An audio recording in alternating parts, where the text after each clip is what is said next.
Take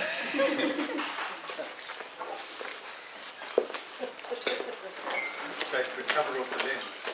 I did that. Well, if you're wondering what's that old man doing up there again, we thought we got rid of him. My apology. Accepted. Lynn called in sick this morning. She's not feeling well and she asked me to stand in for her. So she should be back very soon and you'll be very relieved to hear that, I'm sure. Very welcome to our meeting today. And I'm going to ask us to introduce ourselves, go around the table, just a brief introduction, your name, and maybe just tell us what you're doing here, or why you're here, or why you're not here, whichever one you want to say. So, shall we start with you, Adrian? Right here. Thank you. My name is Adrian Hine. I've been a Toastmaster for about 18 months now, and I'm a retired minerals processing scientist. I think I'm a scientist. And I can be your Toastmaster today. My first real attempt at it. Thank you.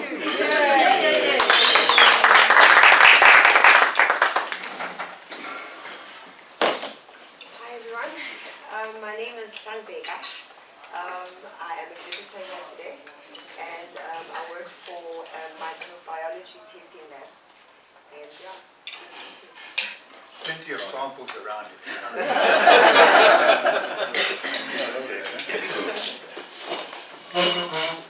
Okay, morning everyone. My name is Musima Sweeney. I work for a company called ASI Financial Services, which is an employee benefits company, and I'm a guest. Welcome. My name is Sonita Masangani. I'm a member of this club. I work for government. I am ethical government. I'm speaking today. We won't hold it against you. No. Hello everyone, my name is Hugo Ribatika. I'm a member of Roseback Breakfast Club. I've been trying to get an opportunity to come out and visit you guys for the last year, but unfortunately nobody's responded to my emails or requests on Facebook until I think 72 hours ago. So, finally, I made it. Thanks, Hugo. My name is Sisu Matanga. I'm an IT consultant, and this is my first time visiting. Very welcome. Hello everyone, my name is Suoluhle Mapolisa. I'm Sisu's wife. I work, I'm a risk manager at ETOL. Government ETOL!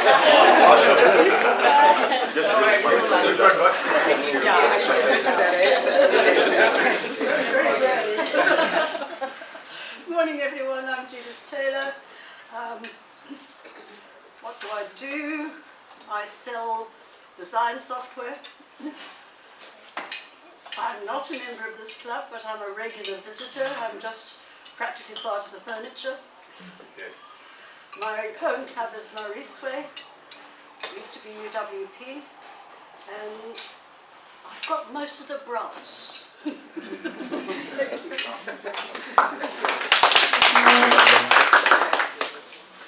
Good morning everyone, I'm Rick Robenheimer. I'm a member at Mariswe and also at Woodlands Office Park Toastmasters. I'm past area director for H5 and I'll be doing an evaluation today, the first one, so that you won't have any standard to judge me by.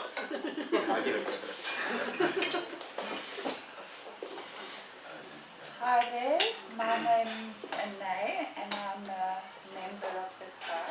I'm the Vice President of Membership, so if you have any questions, you're more than welcome to come and have a chat to me. As a person who has a stutter, I have come here to work on my speech and to become the best speaker, which I think. Thank you. Good morning, my name is Jan Roberts. I'm not quite as regular visitor, but that's going to change very shortly. I'm a member of Dane Friend Diamonds and I'm an owner of the Leadership Institute. Thank you. Good morning, fellow Toastmasters. My name is Maud Nale. I decided to sneak in this morning and I'm not wearing any badges. I'm the Area H2 Director.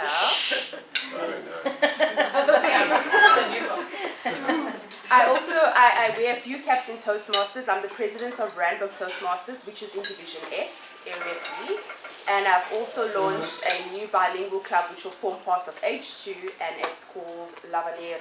It's an Anglo-Francophone club, so I'm honored to be here. And Maud assures me she's not like the one that we saw on TV years ago. Good morning, everybody. My name is Fatsanyoka. I am a member of this club. I am a corporate commercial attorney by profession, and I am here to work on my public speaking skills and join and enjoy my time with like-minded people. Thanks. Good morning, I'm Johan Kelly. Been a member of this club almost from its inception, and I'm retired.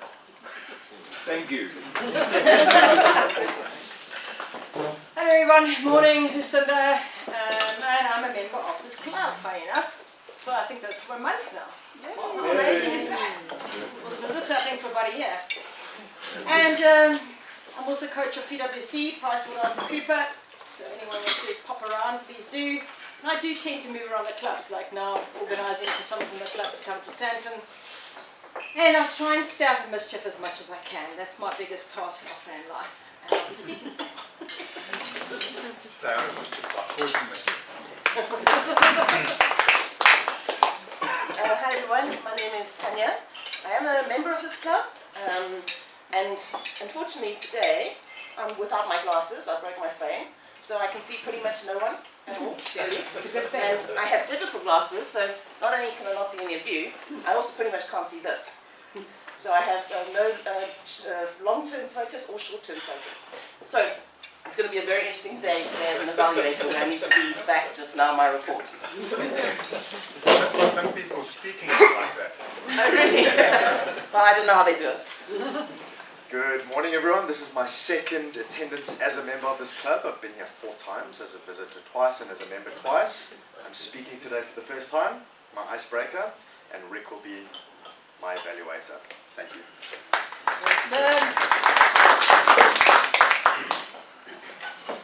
Good morning, everyone. My name is Tambu, and I've been a member of this club for just over a year, close to a year and a half, like Adrian. And I come here mostly for the breakfast, as most of you know. At least you're honest. At least I'm honest, yeah. That's the food. And for your insights. And welcome to all the visitors. Good morning, everyone. My name is Abrina. I'm officially a member of the club. I am doing my icebreaker as well today in an effort to liberate myself from the fear of public speaking. Morning everyone, I'm Mandy. I am the VP of this club and I come here for the people, the community and the breakfast and the hugs. Which I didn't get one from Dino today because he's sick. So he owes me 2 next time. I didn't get one either, but I do but that's for other reasons, Harold.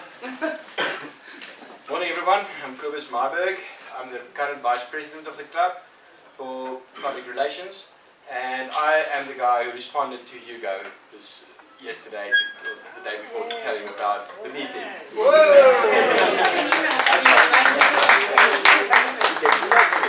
So I'm here today to do the 5th speech of the ACB series, Advanced Communicative Bronze. I want to finish this before I start the pathways.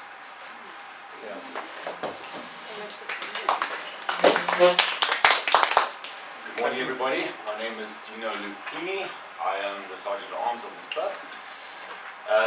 I'm here today forced myself to come here today. Like, public service to everybody that hasn't got a flu vaccine. Yes, my voice isn't this husky. Sounding sexy, you know. Thank you. So if you haven't had the shot this year, come give me a hug. I'm sure it'll benefit you in the long term. So, thanks. I'm going to get my 18 hugs that I need later. Okay, cool. Enjoy the day. Morning everyone, my name is Fortune Mabonga. I've been a member for about 2 months now, and I'll be your sergeant at arms too. Thank you.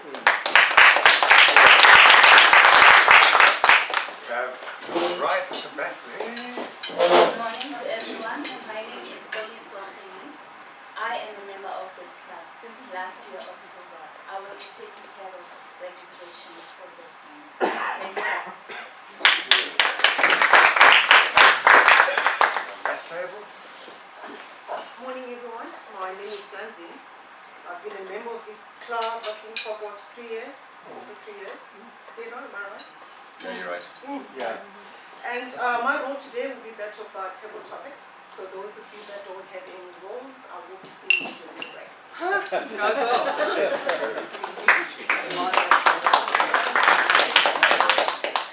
Good morning everyone, my name is Nomonde Boy.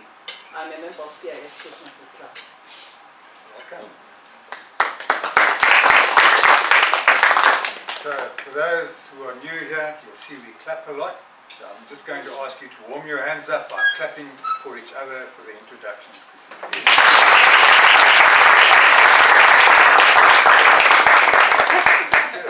Hands nice and warm.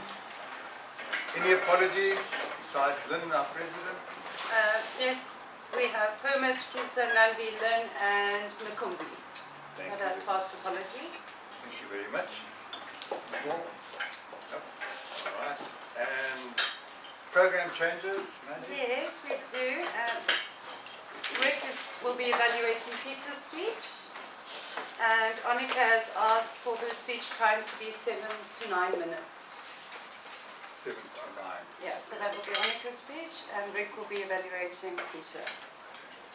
Chico, are you a timekeeper today? Yes. You got that, thank you very much. We have a business session. I don't know about any business items. Any of the committee members want to raise anything? Not for today. Today, not today. Harold, I'd like you just to announce that we've received our first ribbon for our banner. Yes. Where is it? Someone gave it to you. And I stuck it in my little... Oh, Adrian. Shut it in the corner. Oh. Hang it up. I'll let our past president display it to you. I didn't want to display it because you see it says President's Distinguished Club. When I was president, it was only distinguished. So.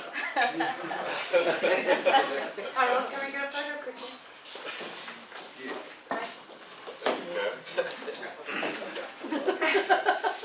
What ends of the photographer?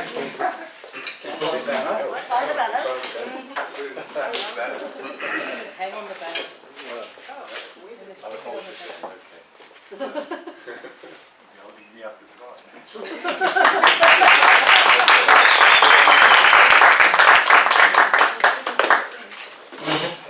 Then 2 years late. So, yes, more. You know, it's two non-committee members who are bringing up business. Mr. President, and sorry for the delayed response, but at the Hall of Fame, which took place last Saturday, Bryanston Breakfast got the certificate for Distinguished Club for the 2018-2019 year. So maybe you guys want to take another picture with us in it? Yes, Lord, come and present.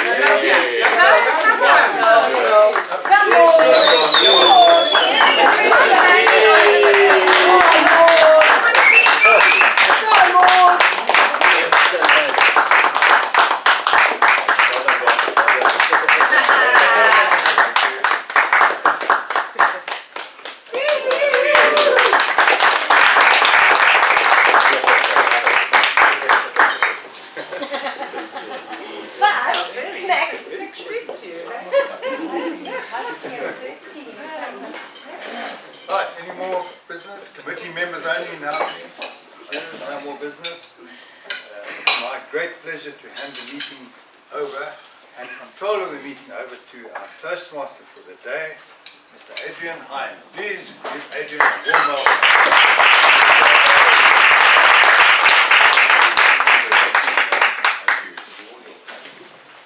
Good morning, fellow Toastmasters. Good morning. And our visitors today, and especially our guests.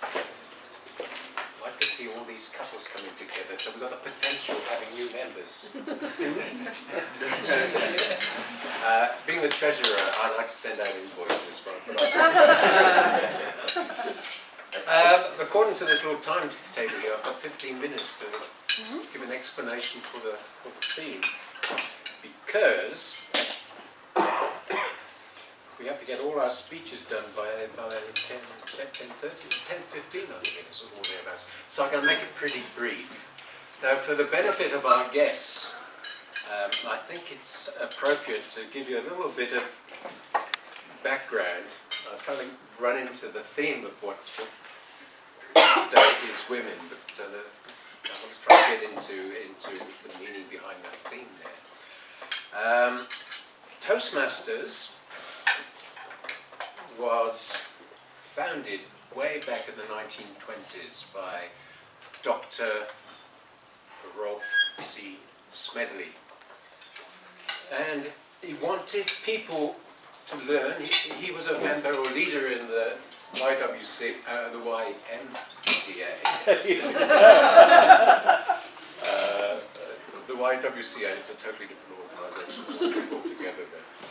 And just in case you want to know basically what Toastmasters is all about in a nutshell, is to help people learn the arts of speaking, listening and thinking through communications and leadership training. Now, Toastmasters in those days was, in the Young Men's Christian Association, was men only. And when you think now, women were liberated. Women were liberated in I guess, 1994, when the apartheid era ended there. But they did a lot of shouting back in the 1956, when 2,000 of them marched down to the Union buildings, and they handed in these huge bags and loads of petitions about the pass laws. So women were pretty active in terms of being liberated back in the 1950s. They really worked hard. In 1990 we've got this wonderful situation we're in now. Now, as I was saying, it being a young men's Christian organisation, men only could attend the Toastmasters initially. And can you guess when the first woman was allowed to speak? 1970. Whoa! Anyway, one of the things about sort of women now, which sort of comes to the theme, is women. That's the theme. What's the theme for the year?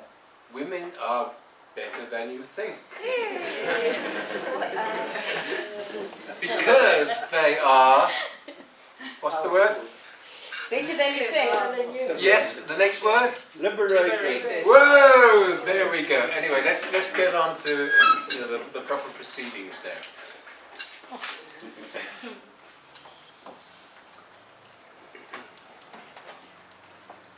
Okay, now we know we have role players here. We've heard Fortune sort of start to play his role for us. So I want to make sure that everybody knows what they're doing who have evaluation roles. Madam Evaluation Chair, Mandy, where are you, Mandy? Mandy, can you please explain your role today? Mr. Toastmaster, my role as Evaluation Chair is to run the evaluation session. So after the break, the evaluators and I will sit down and discuss the speaker's speech. We will guide them with positive feedback in ways in which we can help them to go forward. And I will be evaluating Kobus' speech today. And my role is as evaluation chair for the entire meeting. So if there is anything I'd like to add at the end, just to help us going forward. Thank you. Thank you, Mandy. And our timekeeper, Shigo Nayoka, will you explain your role, please? So my job is to help the prepared speakers, impromptu speakers and evaluators keep on track. So I will be liberating you from the worry of going over time for your speeches. An example is if you hit 5 minutes, I will go on green, for 6 minutes yellow, and for 7 minutes red between that 5 to 7 minute speech. The lights will be adjusted accordingly to your time. For evaluators, it will be 2 minutes at green, 2.5 minutes at yellow, and 3 minutes at red. And for your impromptu speakers, 1 minute at green, 1.5 minutes at yellow, and 2 minutes at red. Thanks. Thank you. Grammarian, where's our ex-president there? Past president, I should say. Harold, what's your role, please? My role is to pay attention to good or bad grammar and to point this out later on in the meeting to either correct you or to praise you for the good use of grammar. I also have the word of the day, which is liberation, and the liberation, it means the action of setting someone free from imprisonment, slavery or oppression, release. It gives the example, liberation of political prisoners. And the second definition is freedom from limits on thought or behavior. Now that's an interesting one because I sometimes wonder if people say they're liberated because they've got a different thought or behavior or because they are free from it. And I'll let you work that one out. And the example given for today is the struggle for women's liberation. And I'll be counting the word of the day. Some people have already preempted me before I could introduce it. But I will also accept any variations like liberated, liberate, and even liberal if you use it correctly. Thank you, Harold. And next one is table. Hang on, where am I now? Our counter. Oh, of course, I mustn't forget my R counter. Both of us live in the Douglasdale lifestyle retirement village. It's my drinking partner. Adrian lives on the smart side of the river. I live in the barracks. Yeah, and what's your role, please? Okay, my role is to also listen very carefully for people who using filler words or phrases like are, you know, and so, and to try and encourage people not to use these words or fillers so that they can give a very smooth presentation. Mr. Toastmaster. Thank you all. And we now have our tabletop mix master for today, and that's Stanzi. Stanzi, can you tell us what your role is in all that?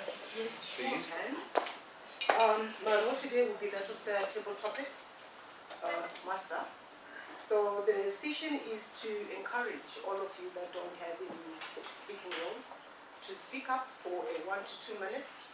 It's an exciting and challenging. What I'll be doing is giving you a question, and then you've got that time period for you to answer.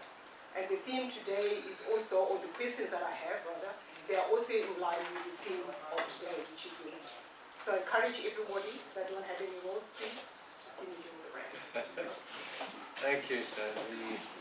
Last but not least, Felicia, your registration role, can you explain it to everybody, please?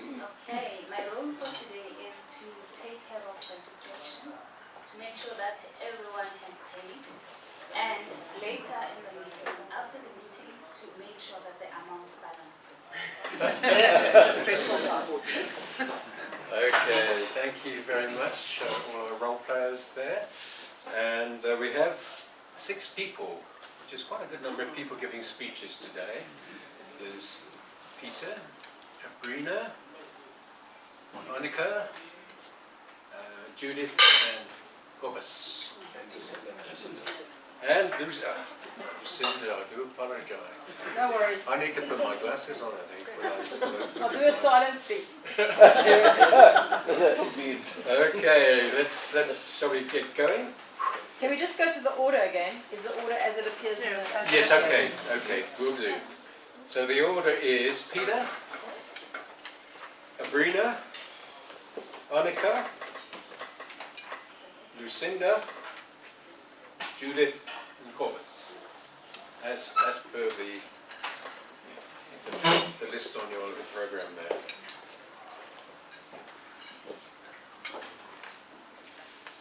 Our first speaker today is Peter Yango. I don't know if I pronounced that right. Not bad. Not bad. Okay, sorry, I was looking at Corvus there. I've got this situation, I can see long side, I've got to read the short side. And Peter's told me that he is a builder and project manager by trade and loves people. And I couldn't resist. Every time I see people's wanting them to give me an introduction, I always have to go on LinkedIn. And I've got this very impressive thing here. He has a demonstrated history of working in the real estate industry. He is skilled in negotiation, business planning, construction, management, account management and business development. In other words, he is a strong and approachable professional. Peter will be doing his icebreaker for the visionary communication pathway. And our evaluator is Rick. Peter, will you please come up and... First of all, Rick will give the purpose statement of the speech. Oh, yeah. Peter will be doing his icebreaker.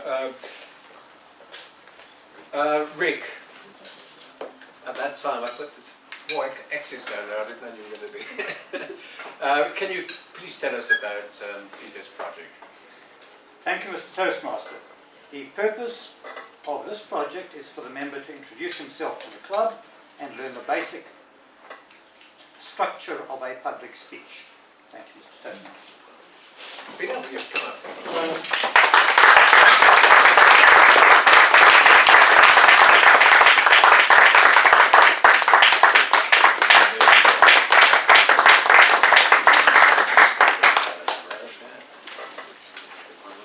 Thank you, Mr. Toastmaster.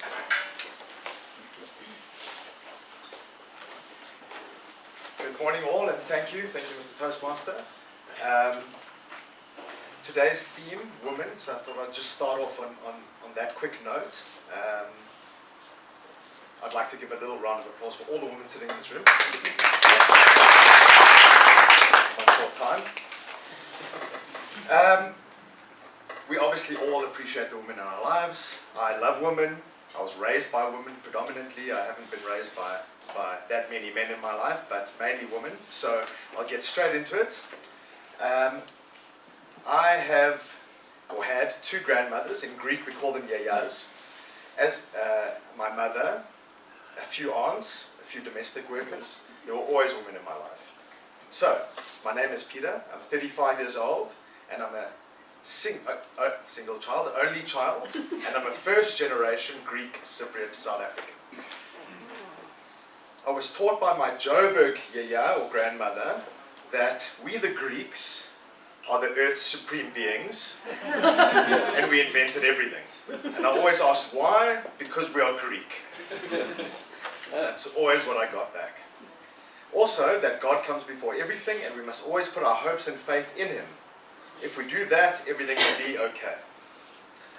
When I was young, or when I was born, very young, my mother was diagnosed with Parkinson's. I remember arriving at school most days, red-faced in tears, from the fights that we used to have in the mornings. She needed help getting dressed and to move around.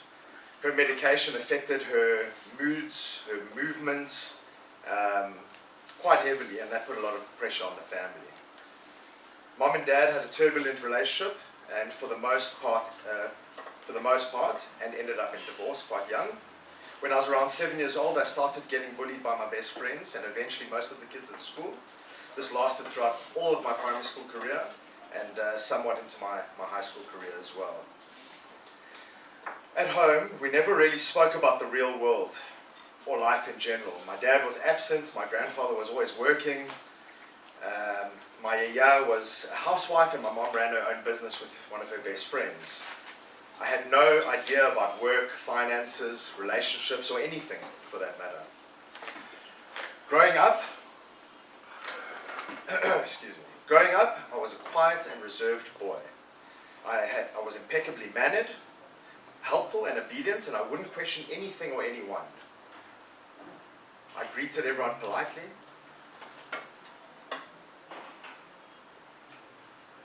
Smiled and did as I was told. My mother and grandmother, and my whole family for that matter, they loved me very much, almost to the point of obsession. They always smothered me with affection, so much so that I couldn't walk past them without getting a grip or a cuddle or a kiss. And to most people it sounds lovely, but after a few years you start getting a bit tired of it. You just want to go to the toilet, you know, without getting, oh, I love you so much, you know. When I was much younger, they could not stop bragging about me in front of our friends and family. So much so that, I know that my first cousins, which were also quite close, felt quite undervalued by these experiences and made me feel quite awkward while I was growing up. And for very personal reasons, the way that I was treated whilst being raised was due to mistakes my family had made in their earlier years, which I started realizing a bit later. I left home quite young. I was 21, and I moved. I went on a travel holiday without the intention of moving, and I ended up staying in the UK for 7 years. So in the UK, I sort of grew up as a person. I realized that I had no idea about anything. I had to pay bills, I had to feed myself, I had to clean the house.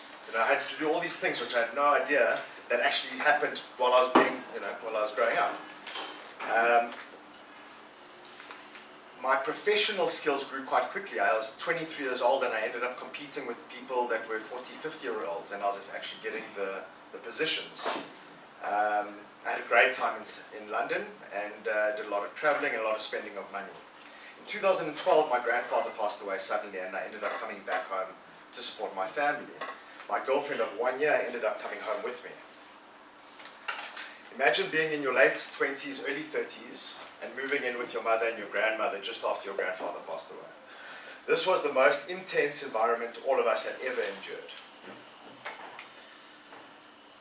We had big family fights, big family fallouts, isolated feelings, and many uncovered pasts that we discovered whilst we were living together. In the last 7 years, I've lived in Joburg and Cape Town. I've had great times and quite difficult times. So much has happened in the past 7 years, and actually in the past 15 years, that has happened in my life in that many years. Some examples of that is I haven't lived in one place for longer than 2 years in the last 15 years, so I've been quite nomadic. In the last 7 years, I went broke and homeless almost 3 times with my wife and child. I had a successful business for a period of time, and then it went into liquidation. I even had to fire extinguish a burning body of someone that was quite close to me. It was quite difficult. At one stage, I felt like I was hitting new lows repeatedly. When I was younger, I always consciously believed that I was destined for a difficult life because of the difficulties I had whilst I was growing up. I would silently tell this to myself almost every day. A few years ago, my wife went to Canada on holiday for her second trimester. I've realized it, but I'm going to go all the way to the end if anyone doesn't mind. Probably about a minute or two. To spend time with her family. This was the first time I'd ever been alone in my life. My whole life was lived with my parents, girlfriends, housemates, mates. This time to myself would change the course of my life forever. For the first month, I was a mess. I would wake up in the morning with McDonald's packets all over the place, cigarette ashtrays all over the place. I didn't know how to look after myself. It was quite a messy time, very difficult time. At one point, life was so difficult that in the morning I was going through my normal shower routine, and I was bent over in the shower and I was crying and I was asking and begging for help, for life to sort of show a sign of relief. I didn't think of it anything at the time, and I carried on with my day. And after that moment, a few things happened which I believe was quite miraculous. I got strange phone calls from random people offering me solutions to some of the things that I was looking for. My mindset started to change. I automatically stopped smoking. I became a non-smoker. I was vegan. I became a yogi. I was meditating 1 million hours a day. It was kind of like the opposite extreme of what I'd been going through, you know. I realized that we had this power. I had this power that I could just automatically change the events in my life, just by the power of my thoughts and the power of intention. In the next 2 months, like I said, everything changed. People started getting frightened by the way that I'd become and the way that I was reacting to them and the amount of emotion and passion that I was putting into my relationships and everything around me. When my wife returned from Canada, she was shocked by my change as well. She brought back into the mix the real world problems. My energy was knocked out of love and back into fear. I had to start paying the bills again. I couldn't just be a floater, you know. It was very important for that realization though, because there has to be a balance in everything. I'm now going through my second period of growth, and I've taken a much more conscious and balanced approach. Through my personal development, I've come through and learned it is our beliefs that are the cause and effect of our being, and I implore everyone to look within and make sure that their beliefs are their own.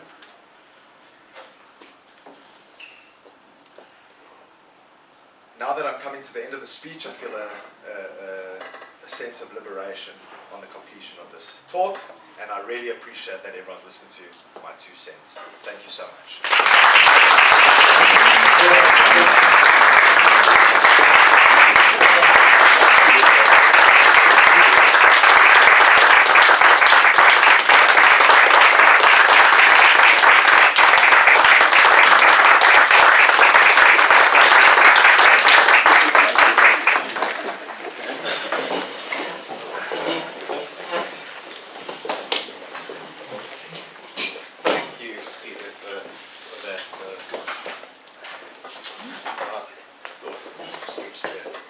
Our next speaker is Abrina.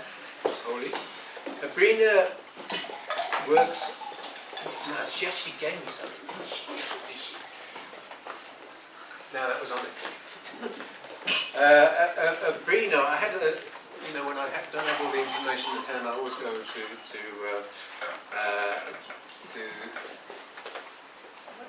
let me just raise that up a little bit.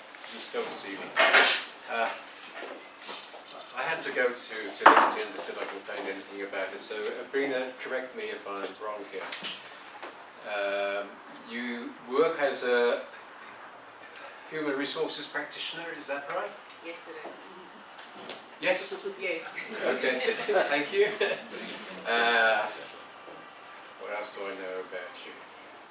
Do you actually have a bachelor's degree and a master's degree? Yeah. Okay, I've got the wrong Abrina then. Okay. Anyway, we're going to learn a little bit more about Abrina now. Okay. You're going to be doing your icebreaker for the innovative planning pathway. Anne, you're going to be the evaluator. Will you please tell us about her project?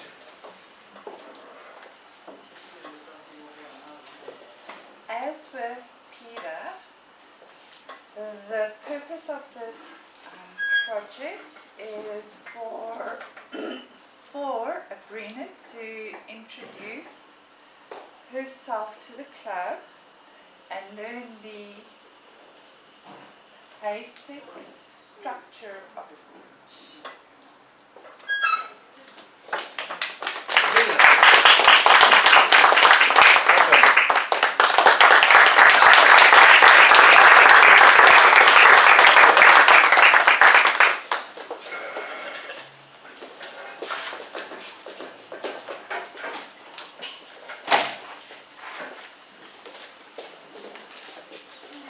A well-known acronym for fear is false evidence appearing real.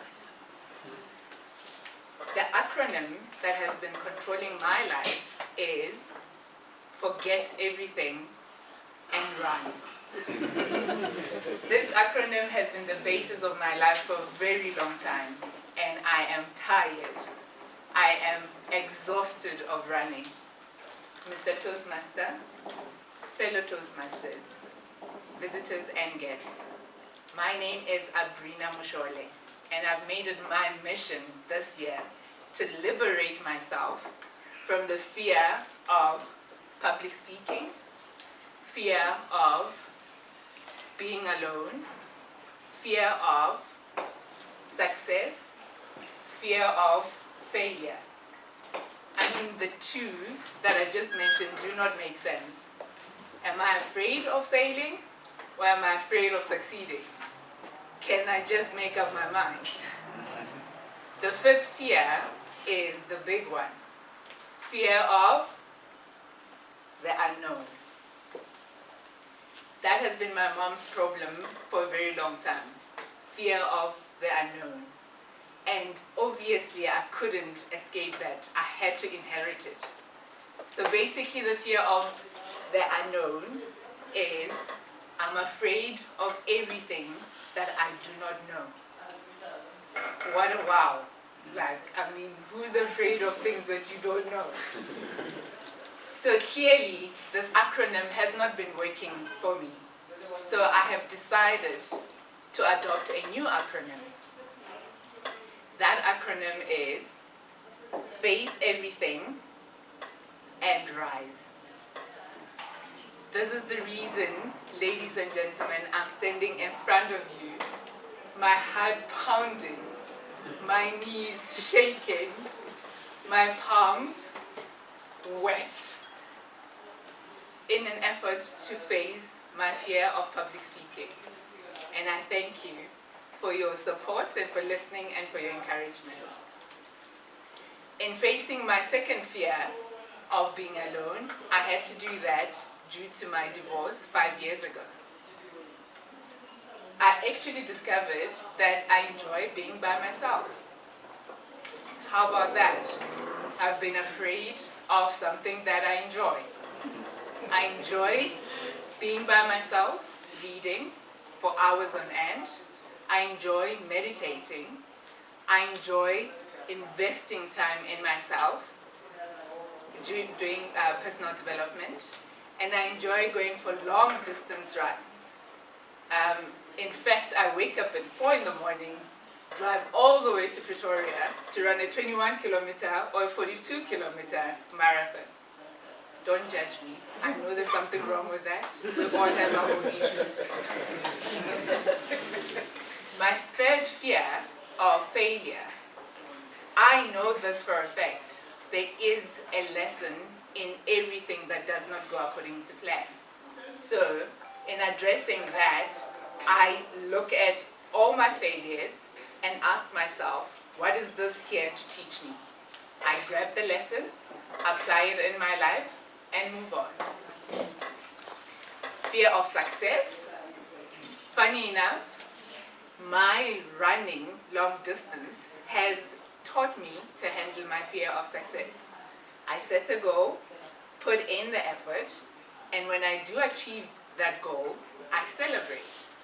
That way, I know that I've worked hard, I deserve it, therefore I'm not afraid of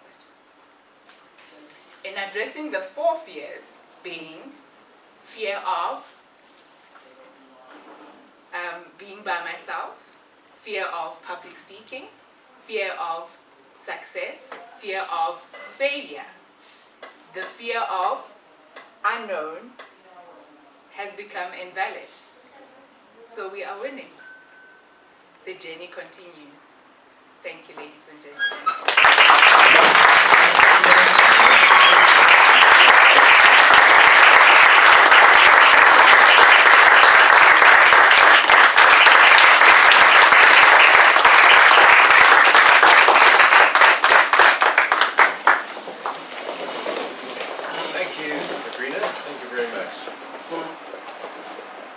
Now our third speaker is Monica. Now this this is where I think I got muddled up as to, our first speaker is Annika, yes. Annika works as a HR practitioner. Now, have you got a bachelor's degree in that? There she is. I have a bachelor's degree. Do you have a degree? Yes. Did you have a master's degree? Yes. I found the right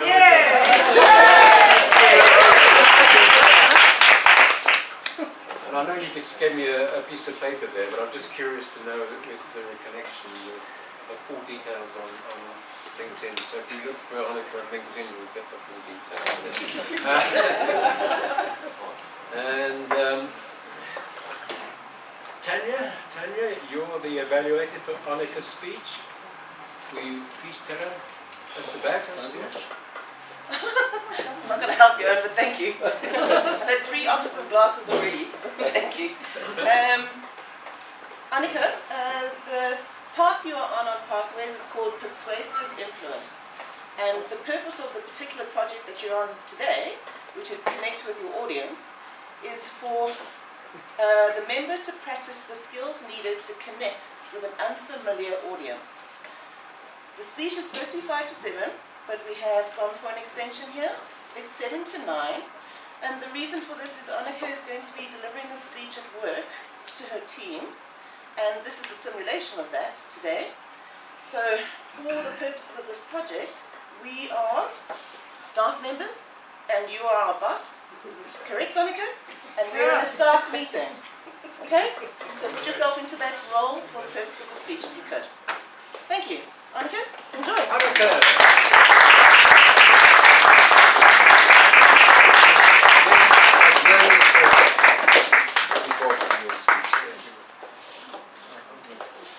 Just stick it down.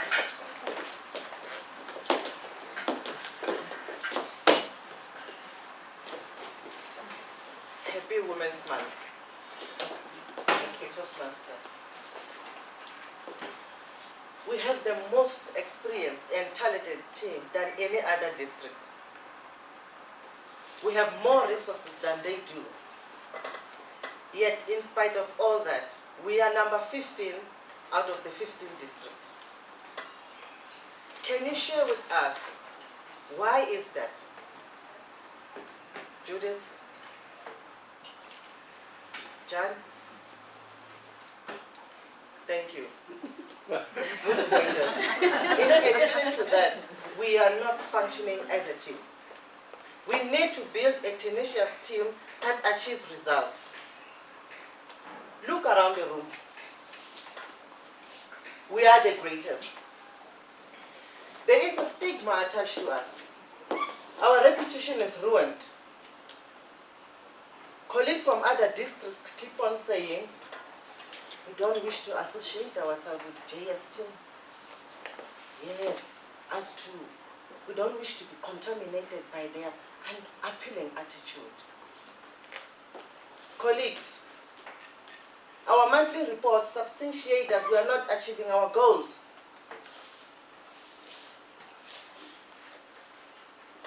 Why is that?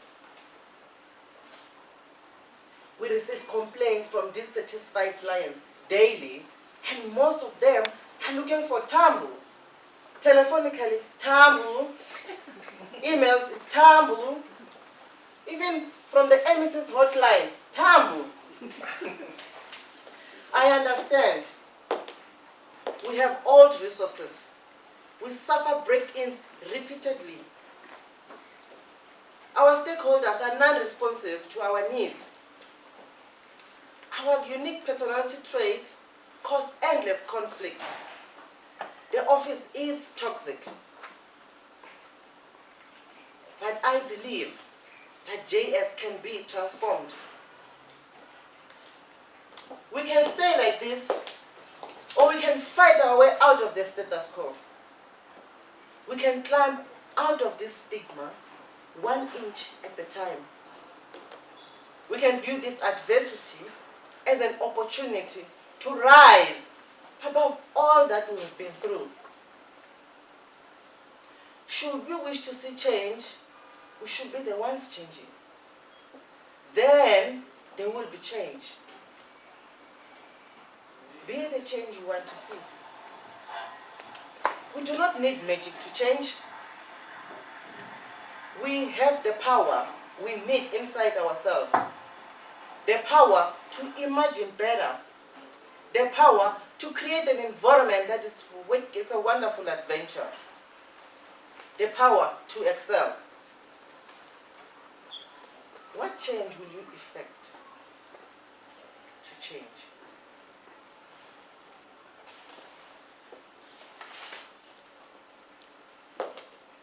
Before I joined the district, I always believed that I was a great communicator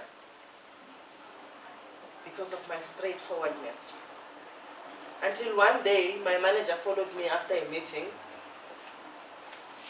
As she came in the office, she closed the door and she said, "Oh, goodness me, Onika,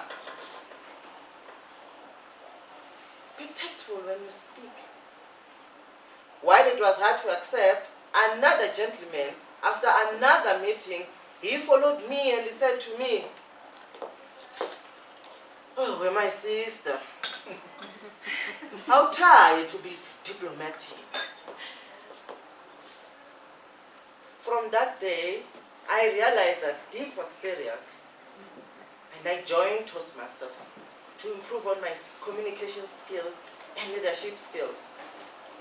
Which skills are you improving towards creating a tenacious team? I encourage you to remain positive and energetic, irrespective of our difficulties and challenges. Conflict should be embraced. Test our tolerance and understanding towards each other and strengthen relationships.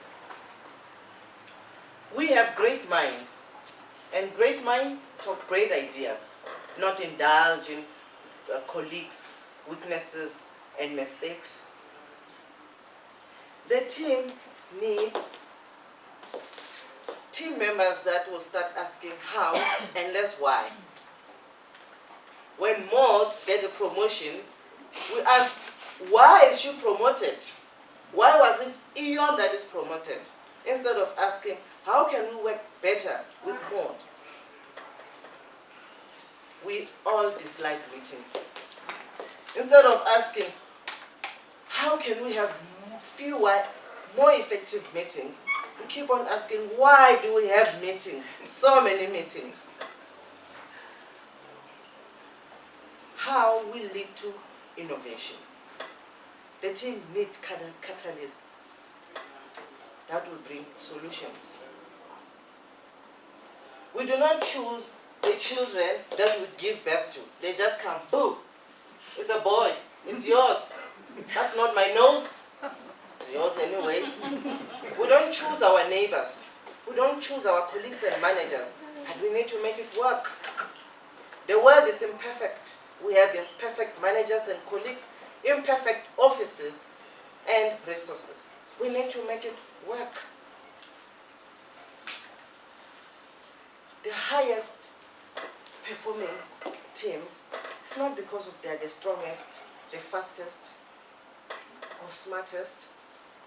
It is teamwork.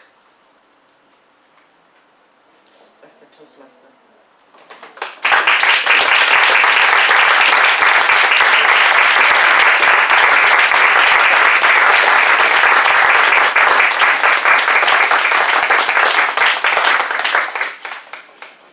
Thank you very much, Annika, for your presentation there. And again. Our fourth speaker is Lucinda today. Now, I'm intrigued by her little introduction that she's given me. Lucinda is passionate about challenging limited mindsets and conditioning. She has lived on the fringe and outskirts all her life and observed humanity from a different perspective. The magic thread, which is actually the title of her speech, is a possible solution to much of the chaos and mayhem the world finds itself in. Lucinda will be doing her level 3 speech for the presentation mastery pathway. Dino Lupine. As the moderator for Lucinda's speech, will you please tell us about her project? Thanks, Adrian. As you said, Lucinda's on the path of presentation mastery. The purpose of this specific speech is to connect with the skills. The purpose of this project is for the member to practice the skills needed to connect with an unfamiliar audience. The speech length will be 5 to 7 minutes. Lucinda, look forward to your speech.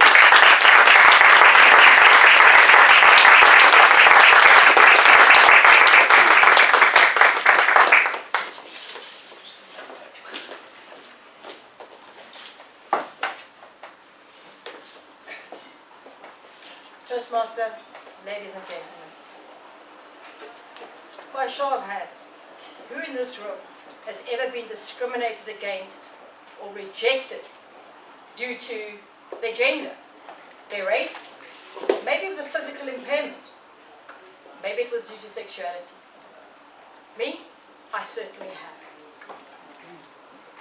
From the speeches I've heard before me today, I can tell you that every single person before me has faced this. Yes. And the effects of it, I heard Peter's speech, the effects of what it did to him in his life through years, it's left a scar. Yes, he's going to rise, he's moving on with his life, but still he talks about it and you can still see it has an effect on his life. This is a huge thing that happens in our world today because of people's conditioning and upbringing. They judge and discriminate because they are fearful, as Sabrina said, fearful of the unknown, fearful of what is different other than what they know and currently the life they are living. And this is causing most of the discord and pain and hate and wars that we've suffered in our world today. People that are too scared to get to know people who are different than themselves. Some years back, while I was living in Bloemfontein, I was going through a very hard time, living in a very conservative community. And it was everything other than a liberated community. I went through 3 fires. Somebody had set my place alight. And there was a rumor going on that in the community, people were trying to chase me out. One fine day, a day I'll never forget, it was a Saturday, like a day simple today. I was at the market, I got a call, you better go home, your house is on fire again. I got home and I'd really sat with this pain of feeling ostracized and so sort of marginalized and attacked within the area I was living in. 2 days later, a bakkie arrived at a hell of a pace down the road and stopped in front of my gate. A 2-tone shirt dude jumped out the car and strut his stuff up to my door. He said, I've been sent to talk to you. The community and my church really think you're evil and that you're troublesome in our community. Haven't you got the message? The 3 fires?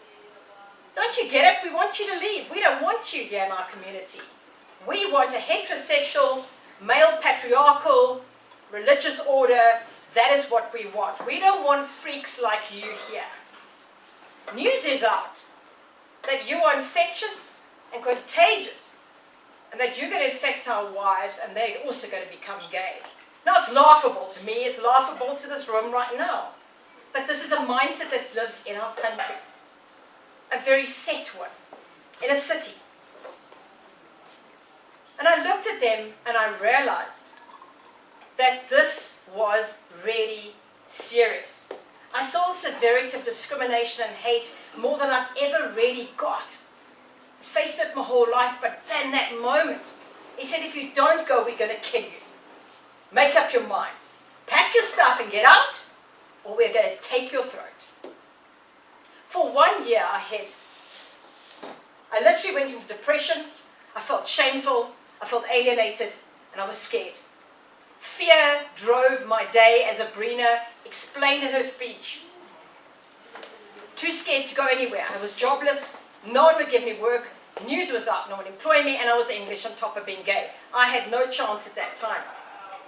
Then one morning I woke up. I'd read the words, "Be the change you want to see in the world," Annika. And I decided, from your speech, I decided if I wanted to change my life in this community, I had to change. And I went to the church, went through the doors of this church, and I said, "I want to speak to the elders, please." I found a husband and his wife there. And so I started formulating a conversation. I explained what it feels like living in a community, being me, and how it felt with this going on, the antagonism and the hate and discrimination I was facing. And was this actually a good thing? Was it going to solve anything by me leaving? What if other people like me came into their community?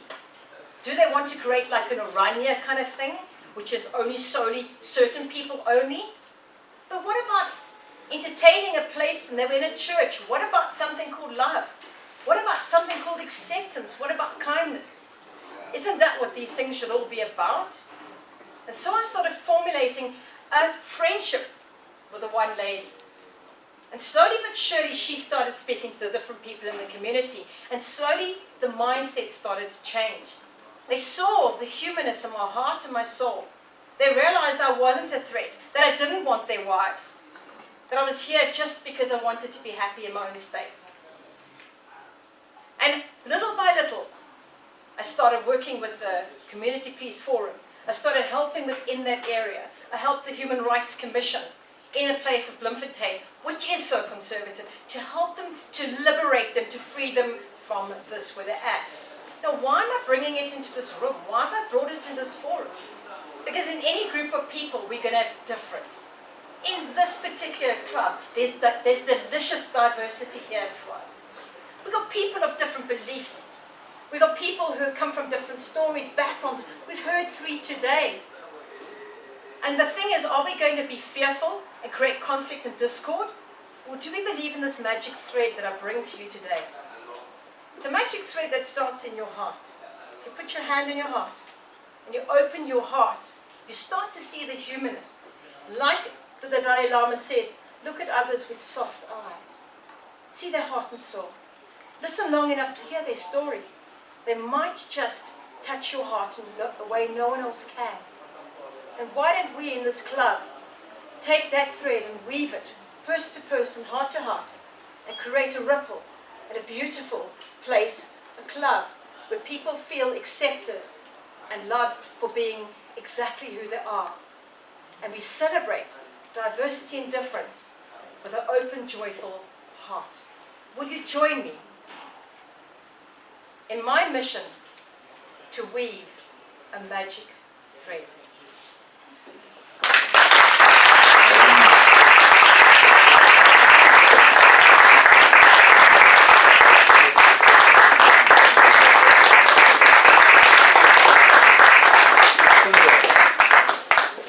Thank you very much, Lucinda. Our fifth speaker is Judith Taylor. Judith is a passionate fighter for justice and for our communities and ecosystems for over 30 years. She is now equally passionate about Toastmasters. Judith will be doing her level 5 speech for the Presentation Master's Pathway. Tambo, you're the evaluator for Judith's speech. Please, can you tell us about Judith's project? Thank you, Mr. Toastmaster. The purpose of Judith's project, which is team building, is to practice the skills needed to build a cohesive team and host an event. The purpose of this specific speech is to share some aspect of Judith's experience building a team and leading a team building event. Judith, good luck. Please welcome Judith.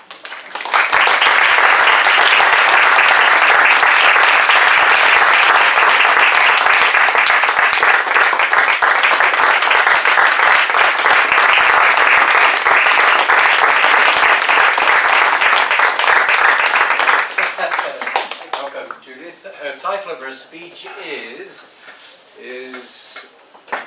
Earth, Earthlife Africa, Jobo Bontarget. Judith. Thank you. Thank you.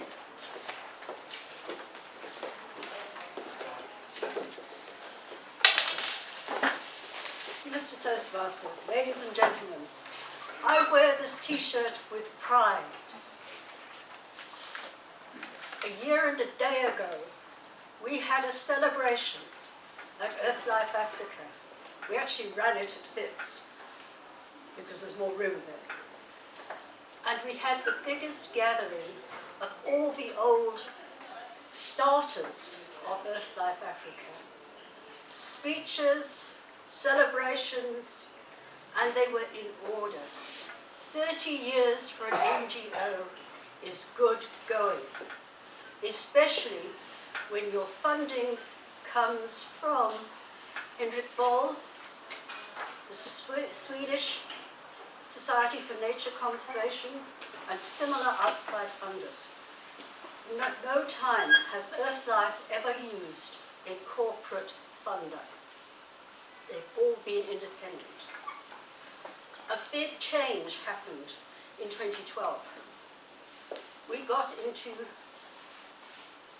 auditing difficulties, and that's where this team building started.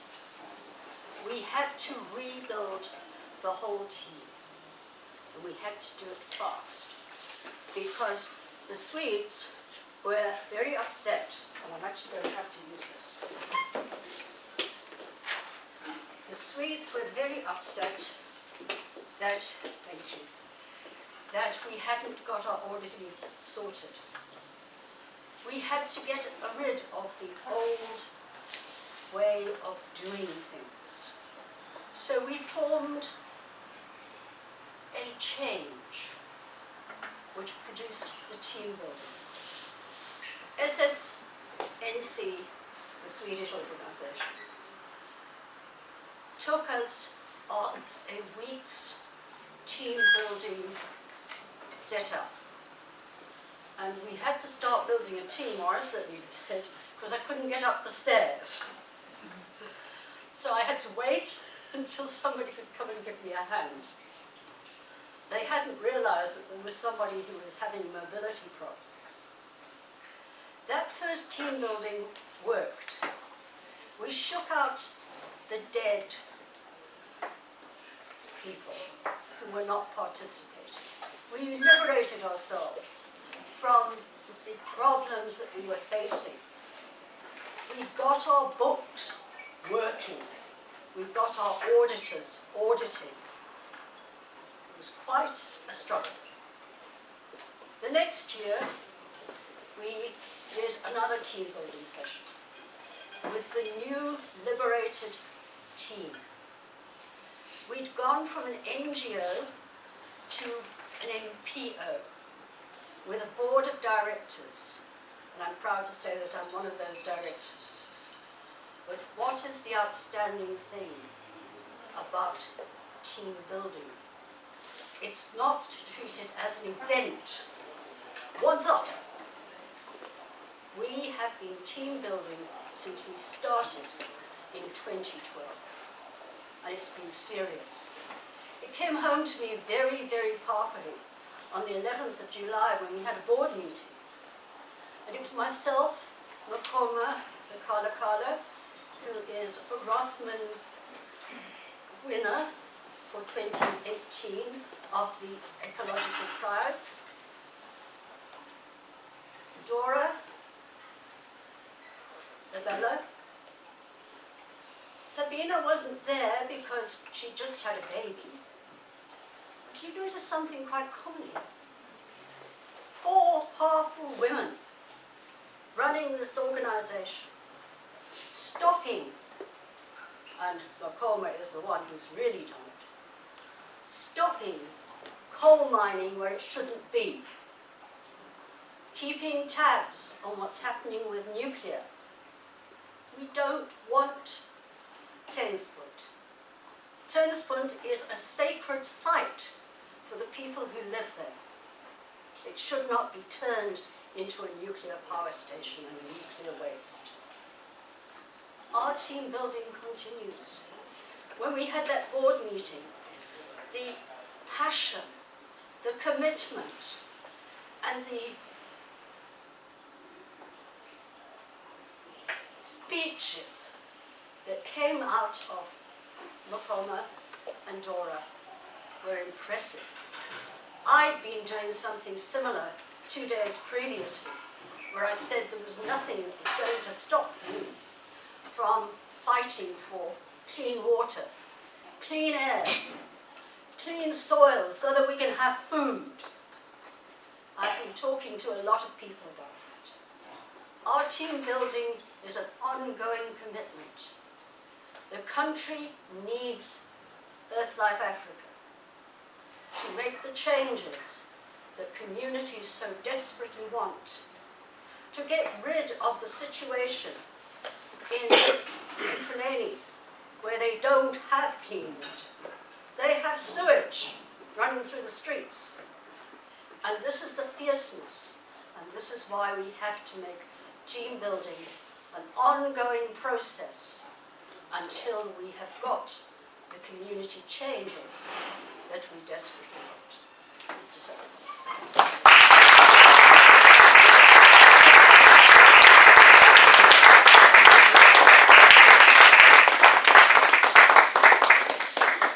Thank you, Judith. Now we come to our sixth speaker, Corbus Myburg. Now, Corbus is very much a family man. He's a father and a husband. And one of his speciality, apart from doing all the IT kind of stuff, he's an aficionado and purveyor of fine coffees. As well as, he's also managing director of his own web development company, so if you have any problems with trying to understand how Pathways works online, he's your man. Corbus has realized that being merely an amateur or casual speaker is not good enough, and so he joined Toastmasters to become a better speaker at home, at work and at play. Since 2014, Corbus has grown leaps and bounds in his speaking abilities, and he hopes to finish his advanced communicator bronze before switching over to Pathways. Mandy, as evaluator for Corbus's speech, please can you tell me about his project? Thank you, Mr. Toastmaster. As you mentioned, Corbus is on the old manual. He's the Advanced Communicator Series Bronze, and he's on speech 5. The purpose of his assignment is to select, prepare, rehearse and tell a story about a historical event or person.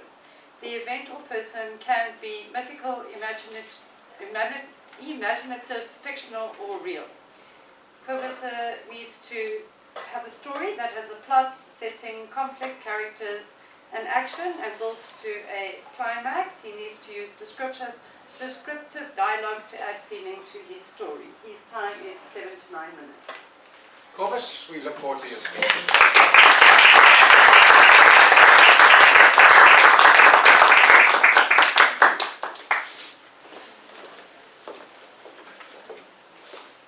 Thank you for liberating me.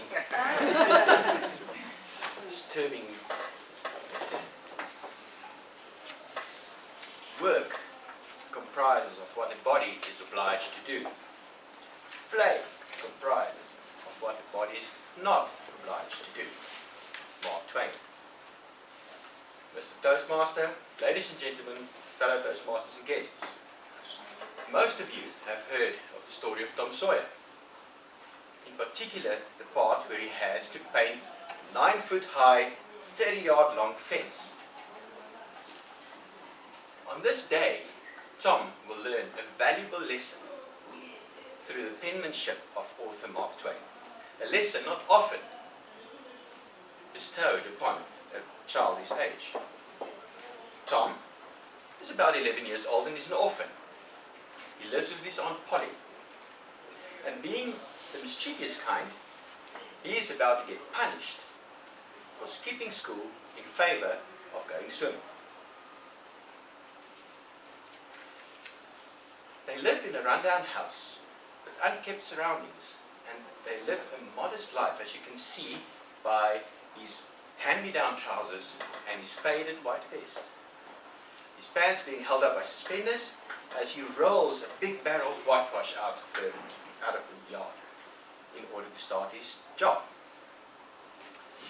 Our friend Tom is not feeling very happy with himself at the moment, and he's trying to plead with Aunt Polly to give him a bit of slack. She is having none of it. So he opens the barrel, pours some paint in a bucket, closes the barrel again, and he dips the paint brush into the bucket. He starts to paint up and down, up and down. We are now joining the story officially, now that I've given you a bit of a background story, as Ben Rogers come into the picture. Ben is about 2 years older than Tom, and he's a bit of a bully. He likes to tease other kids and make them angry, and today is no different. Ben pretends to be an engineer in a steam train.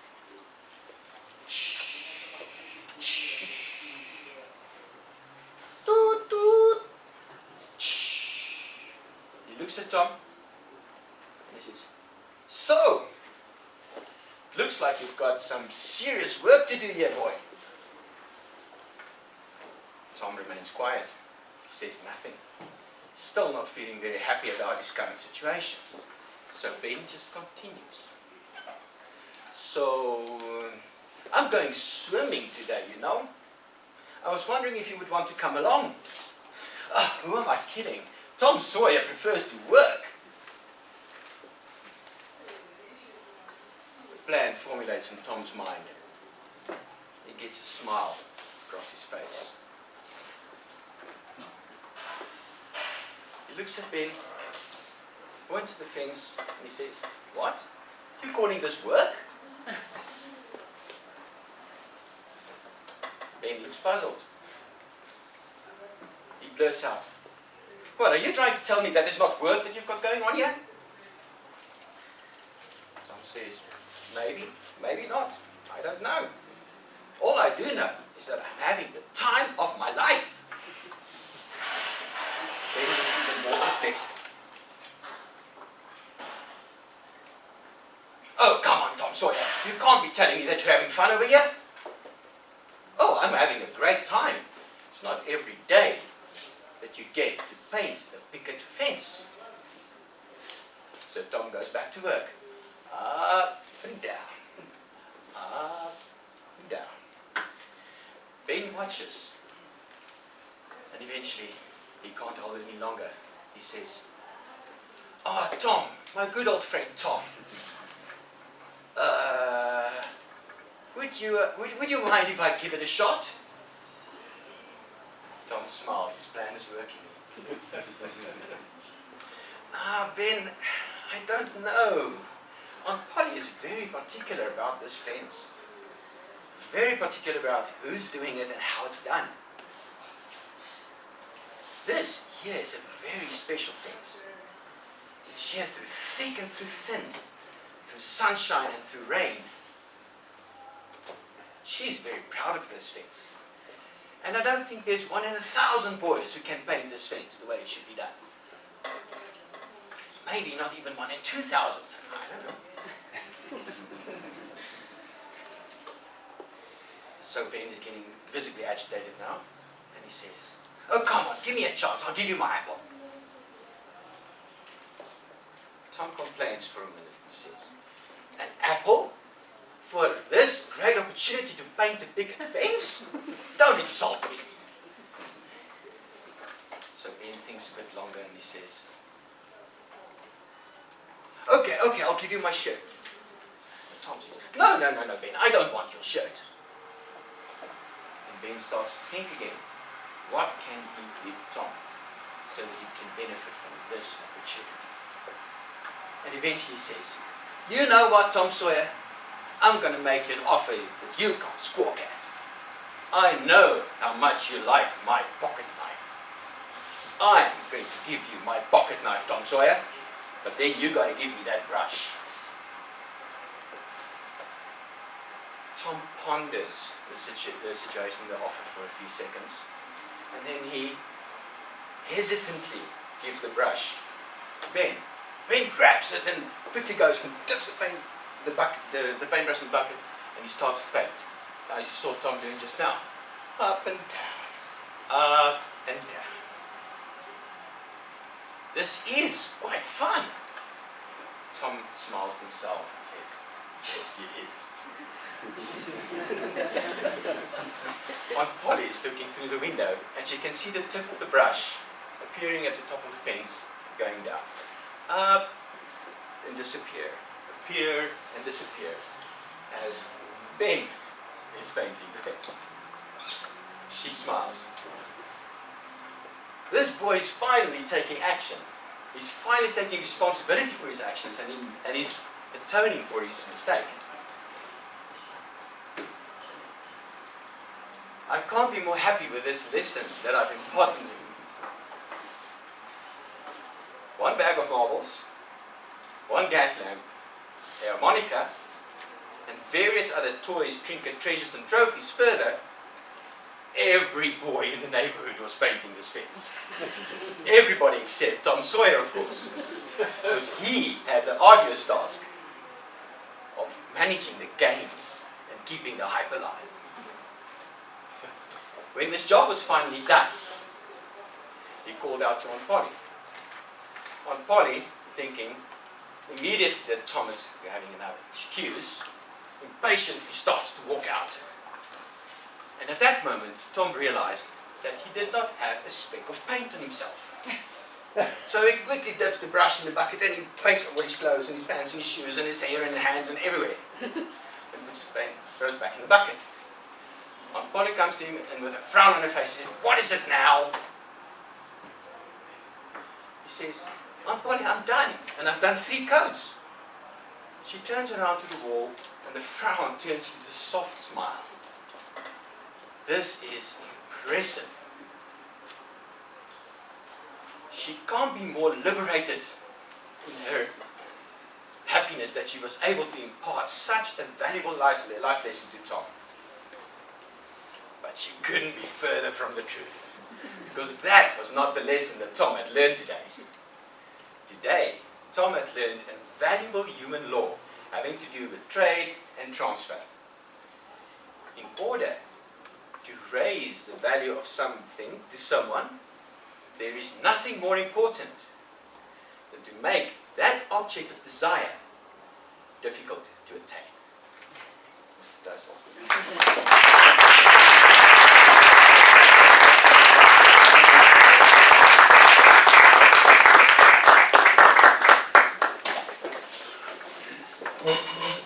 Well, I think let's have a big thank you for all our speakers. It's been a wonderful, wonderful session.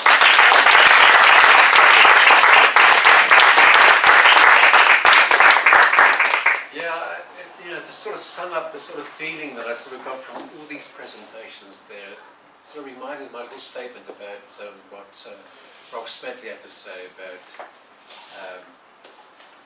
speaking. And what was the next one? The next one was listening and thinking. I'd like to add another little thing there, and that's acting with a good heart. So, in terms of what we do now, I would like you all to vote for who you think is the best speaker.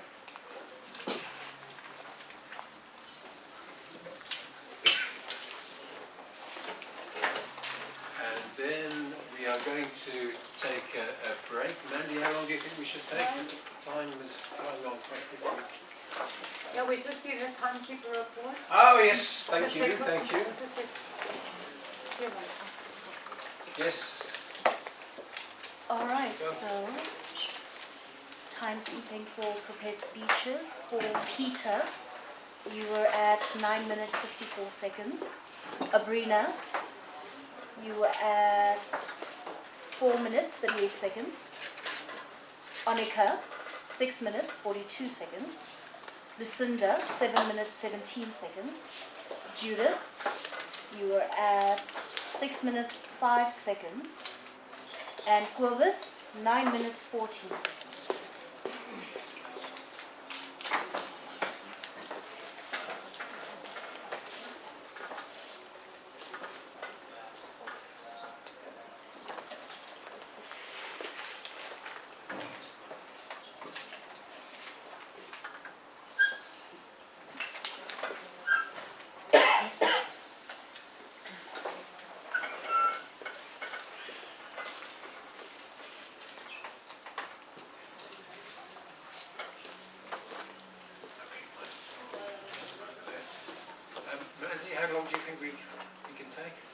think let's take a 15-minute break. Take a 15-minute break, and that means about 11 o'clock.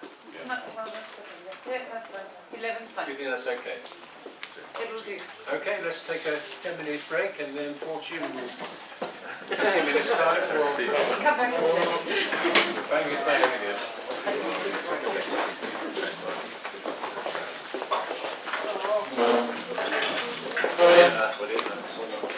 Which is table topics, and I can Nancy, you're the boss lady with respect to this, so can you take over, please?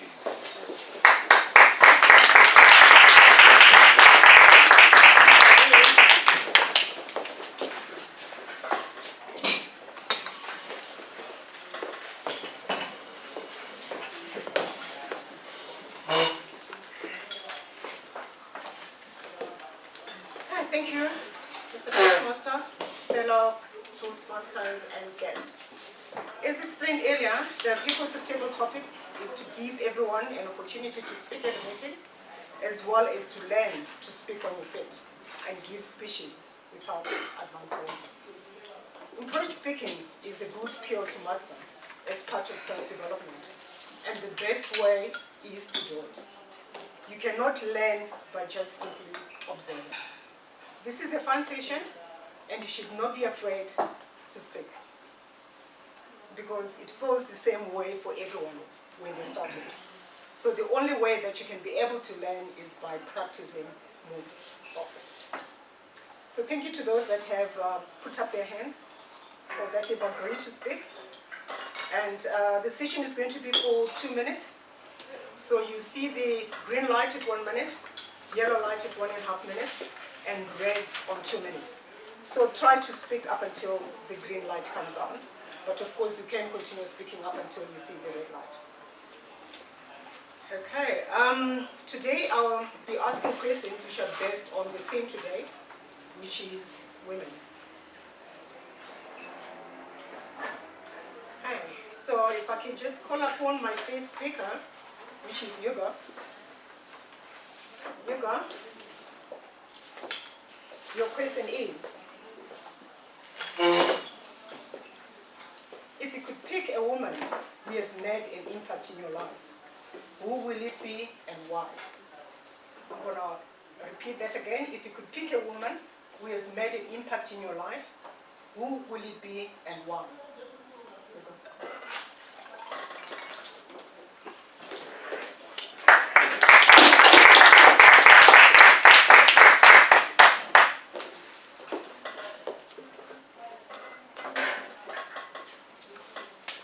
Madam Topics Master, Toastmasters, ladies and gentlemen, a very good morning. Morning. Morning. And happy Women's Day. Happy belated Women's Day.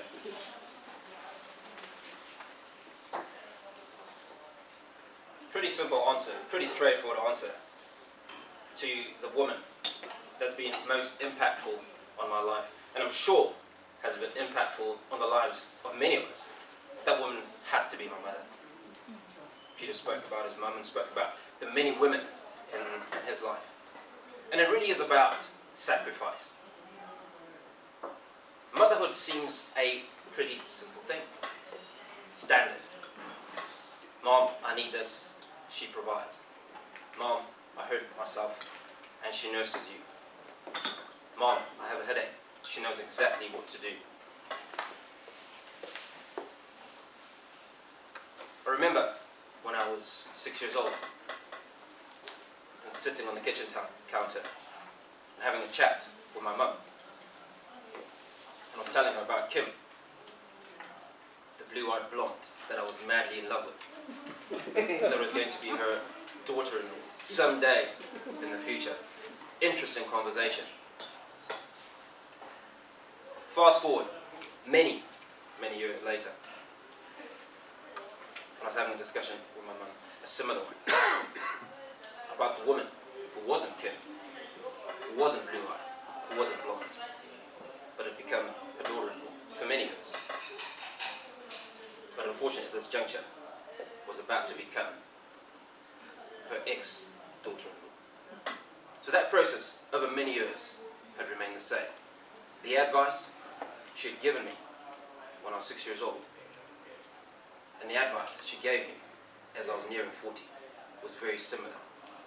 The important thing though is that my mom, throughout that time, had never judged me and had been stalwart in my walk. Her advice, impeccable, always the same, always supporting me, regardless of the poor decisions that I'd made. And that woman is my mother.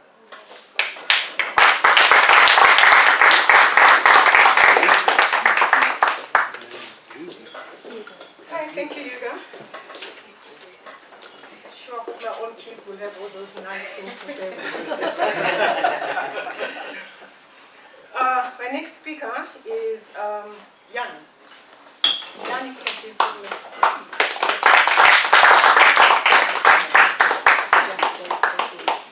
Jan, your question is, if you were to become a woman for one day, what changes would you bring to society?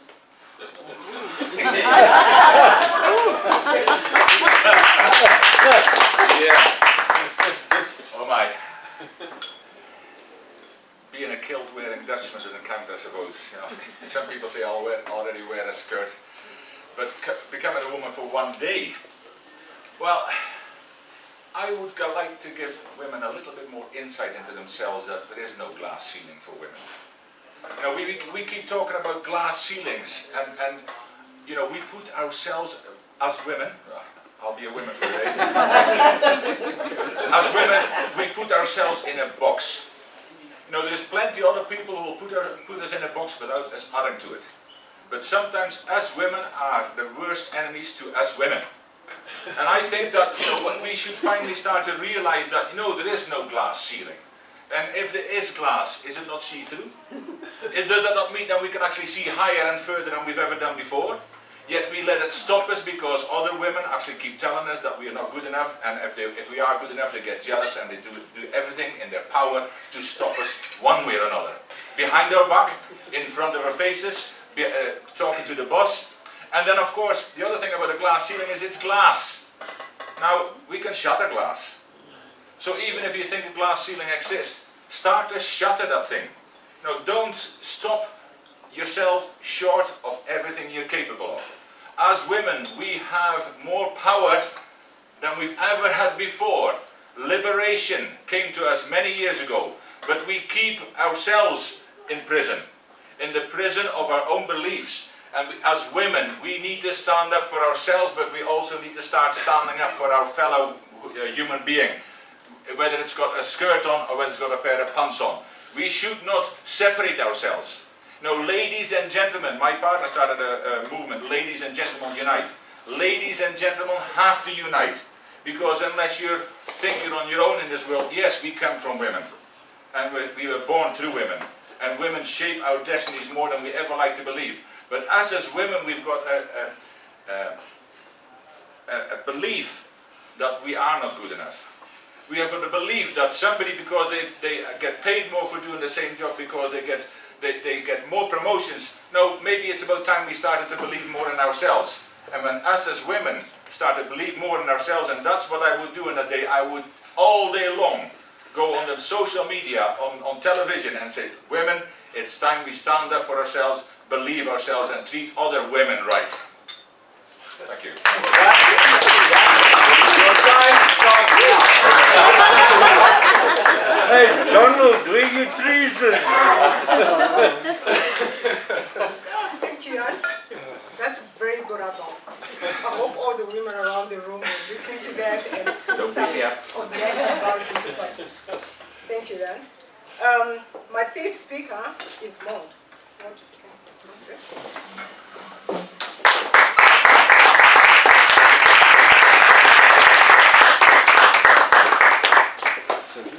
Maud, what are you coming through? Your question is, this has always been a man's world, but women are changing this. What are your views? I'll read that again. I'll read it out again. This has always been a man's world, but women are changing this. What are your views to this?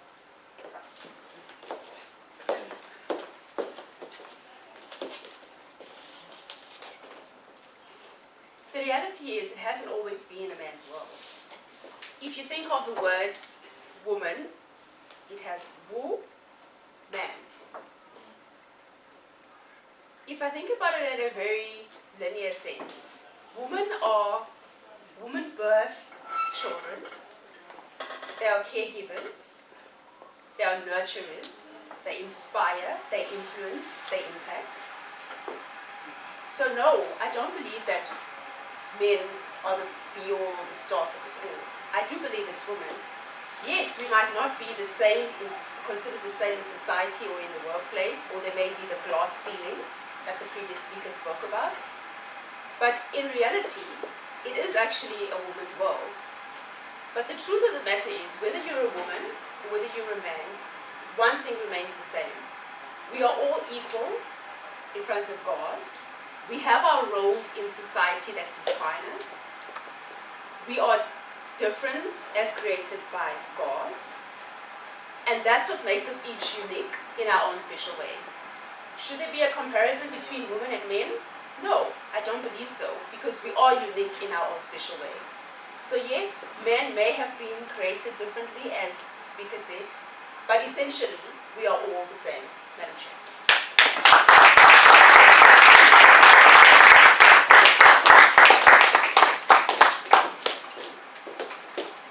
Okay, thank you, Maud. And also for answering that we are all the same.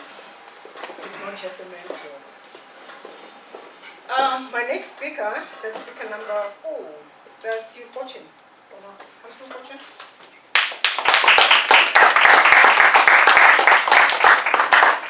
Fortune, your question is, why do you think, in most cases, women live longer than men? Why do you think, in most cases, women live longer than men? Fortune.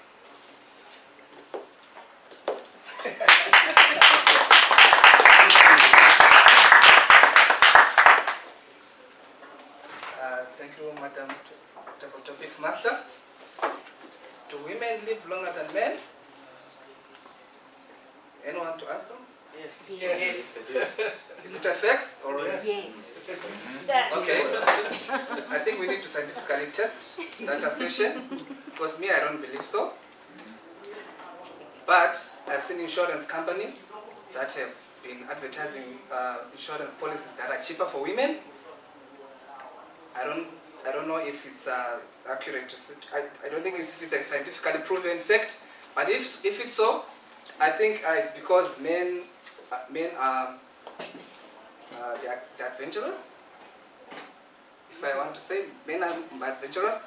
Most women, they have got a glass ceiling. They don't knock it out like what other men do. Men, they go on adventures that are so risky at times, and I think lifestyles of men sometimes are also risky. For example, I don't think there's plenty of women who take whiskey as much as men do. But the same assertion, I think it could also work for, I think, older women. The women that we have today, I don't think they have, they actually live longer. They actually behave the same way like older women do. They are more liberated, and I think they also behave the same way like men do. So that same assertion could work for older women, but for young women, they are more liberated. I don't think it will work the same.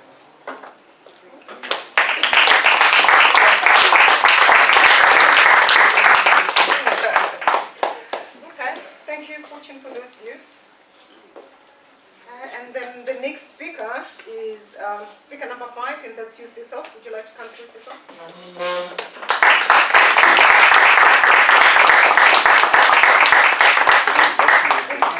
Your question is, what do you think is the biggest issue around the world facing women today? What do you think is the biggest issue around the world facing women today?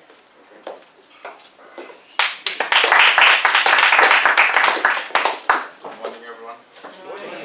This is my first time speaking in front of people that I'm not familiar with, so going to your question, I think there's a lot of issues that affect women in the world, but I will just stick to one, and that is currently debate around the world. the pro-choice for women to choose to do abortion or to keep the baby, because mostly it's the men that try to make that decision for them. That makes it a bit more difficult for women to come up and make this decision by themselves. And I think it's selfish for us men to try to be involved in this discussion. It's a discussion that's supposed to be between women, and they should agree amongst themselves if they want to be pro-choice or to make someone else choose for them. Thank you.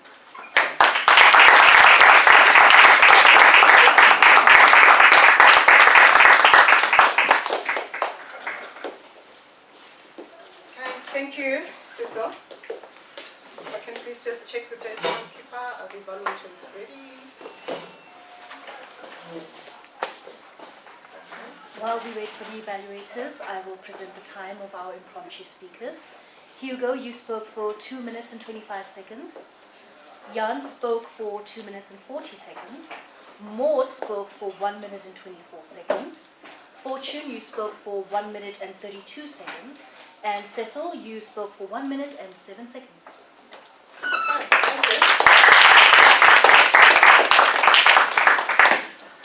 While we wait for the evaluators, if I can ask for volunteers, please. I think you can have one more. They're just about ready.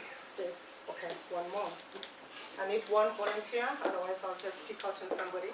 I don't think anyone would like me to do that. Thank you.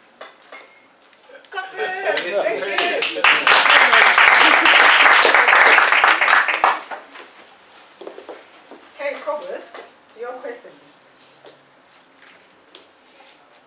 Do you think enough is being done to promote women in the workplace? Do you think enough is being done to promote women in the workplace? Cobus.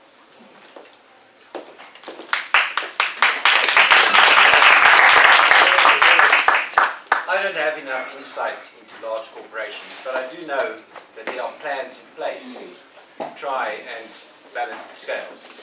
But I can tell you, in my industry, where in web development, women are scarce. And when you get them, you keep them. Because they can do the job. So, I, as a small company, if I can get a woman developer to work for me, I do it. So I'll do my bit. I can't speak for everybody else though. But I do think most of the larger corporations out there today have plans to get the balance back into place so that women and men, black and white, tall and short, fat and thin, all have the same opportunities everywhere. And it's up to them to grab them where possible. Sometimes I do think that these procedures they have in place might just be a safe face to say, hey, we're doing it. But I can't speak to that. I'm not part of a large corporation, but I would really hope that it's not the case.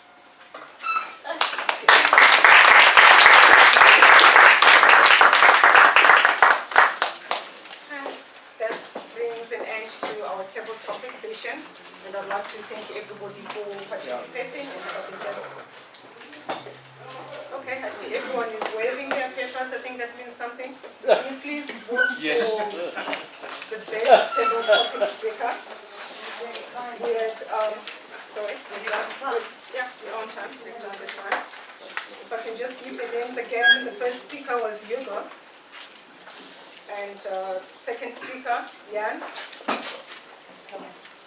Third speaker was Maud. Fourth speaker, Fortune.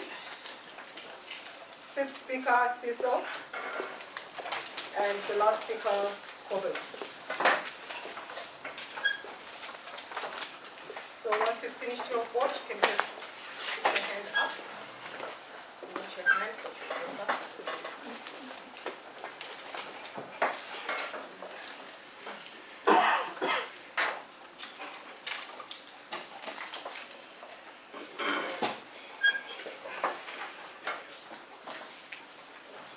I think that's everyone, and then return control back to the Toastmaster.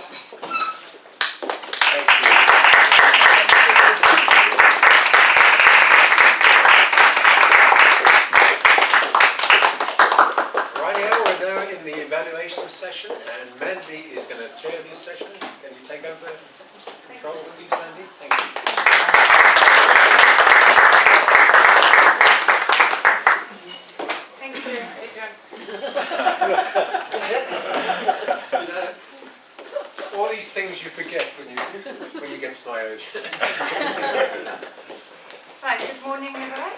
apologies on time. As you can see, our program, we're very excited to be here and want to spend more time with each other. The purpose of this session is to provide feedback to our speakers of what areas they can improve on, and of course to congratulate them on the areas that they have excelled on. I would just like to say thank you to all the speakers for speaking today. It's absolutely amazing. Your speeches were fantastic. Every single speaker used the word of the day in their speech. That was something I noticed. I was putting Kobus under major pressure and saying, you better use it because everybody else has. So, well done to all our speakers. That is fantastic. To start our evaluation session, I'd like to call upon Rick. Rick will be evaluating Peter's speech. Please help me to welcome Rick.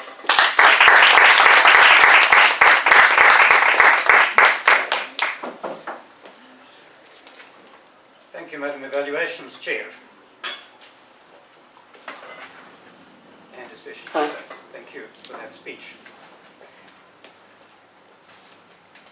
It's clear that you have spoken in public before, because certainly you came across with a presence and you didn't fumble much.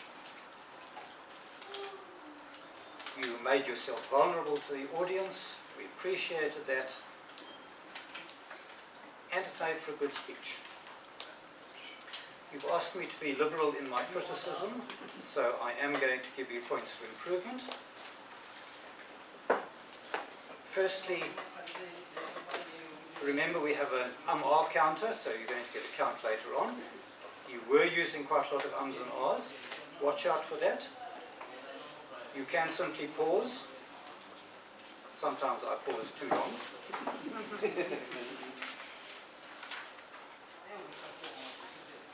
So that would help you do away with that particular problem. Preparation. You did mention to me that you didn't have the preparation time that you wanted, and it showed. Because the speech was too long. A bit more practice would have shown you that you've got to drastically cut out things from the speech. The directives of the speech say that give 2 to 4 points.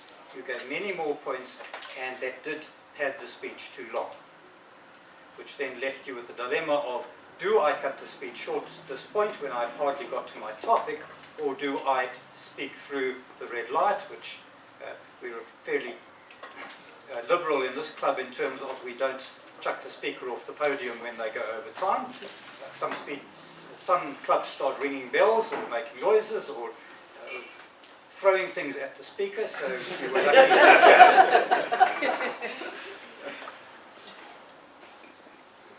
A few other things to work on. Your stance was what we call the fig leaf position, planted firmly behind the lectern. To challenge yourself, I'm going to suggest that you go away from the written notes. Start off with the written notes, great, but then work it down into points-wise on a cue card. Just flip through the cue cards as you need them as reminders of the points that you want to do in your speech next. And then work from there to speaking without notes at all. Start freeing yourself from the lectern, so it's useful. It's icebreaker level, we don't expect you to speak without the lectern, although one of our other icebreaker speakers did avoid the lectern to a degree. Start freeing yourself from the lectern so that you can, as Lucinda demonstrated, speak completely free of the lectern later, because that's where you go.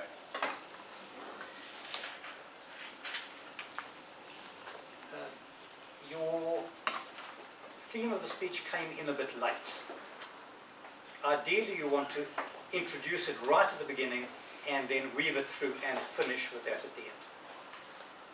So with that, I'm going to conclude. A good speech needed a bit more work, needed drastic trimming. Well done on your icebreaker. Thank you so much.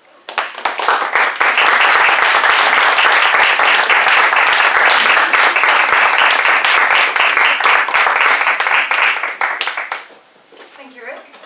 Our next evaluator is Anae. It is Anae's first time evaluating, but this forms part of her level 1, which she needs to provide an evaluation of a speech. So please help me to welcome Anae, and she will be evaluating Abrina.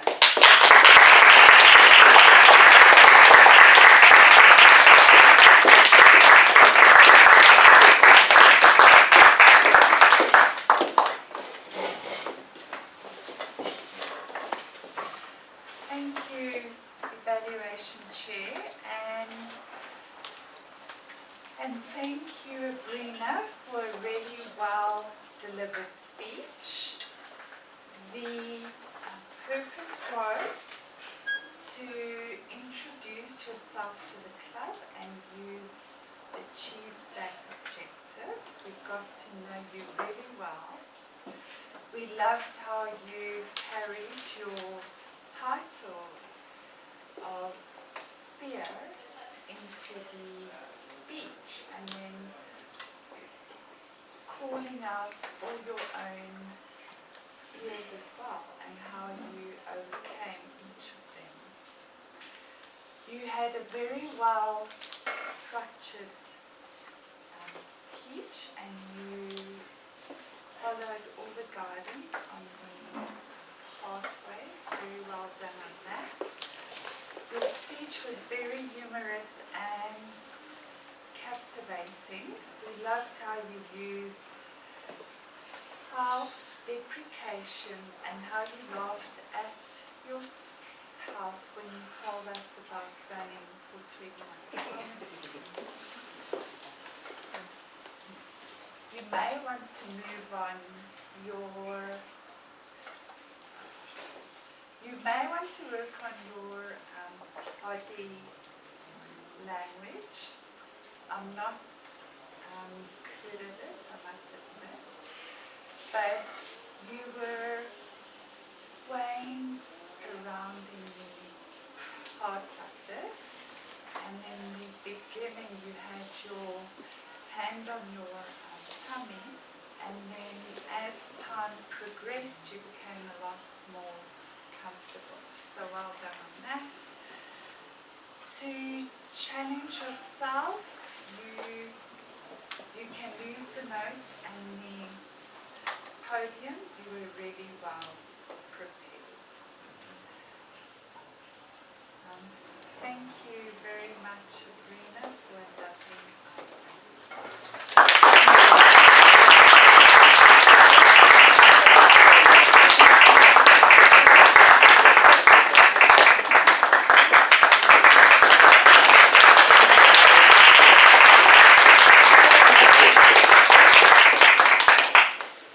Thank you, Anae, and well done on that. Our next evaluator is Tanya, and she will be evaluating Annika's speech.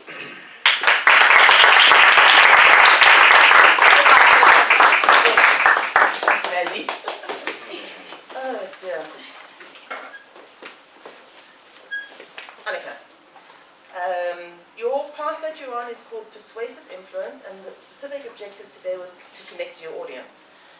And I do think in your opening, I love strong openings, and every opening could be stronger, but I think for the team that you had in front of you, if my boss walked in and the meeting opened by being told we are 15th out of 15, it would catch my attention. And I think you can strengthen the opening even more, but it was quite a kind of an alert. Guys, we are 15th of 15, that's not good enough. Your words were harsh, and if I was an employee sitting there, I would have probably sat up straight. I would have realized that this is quite a serious meeting, and that I better pay attention. And that my boss right now is not very happy. At the beginning of the meeting today, I asked you what it is you wanted me to focus on in particular.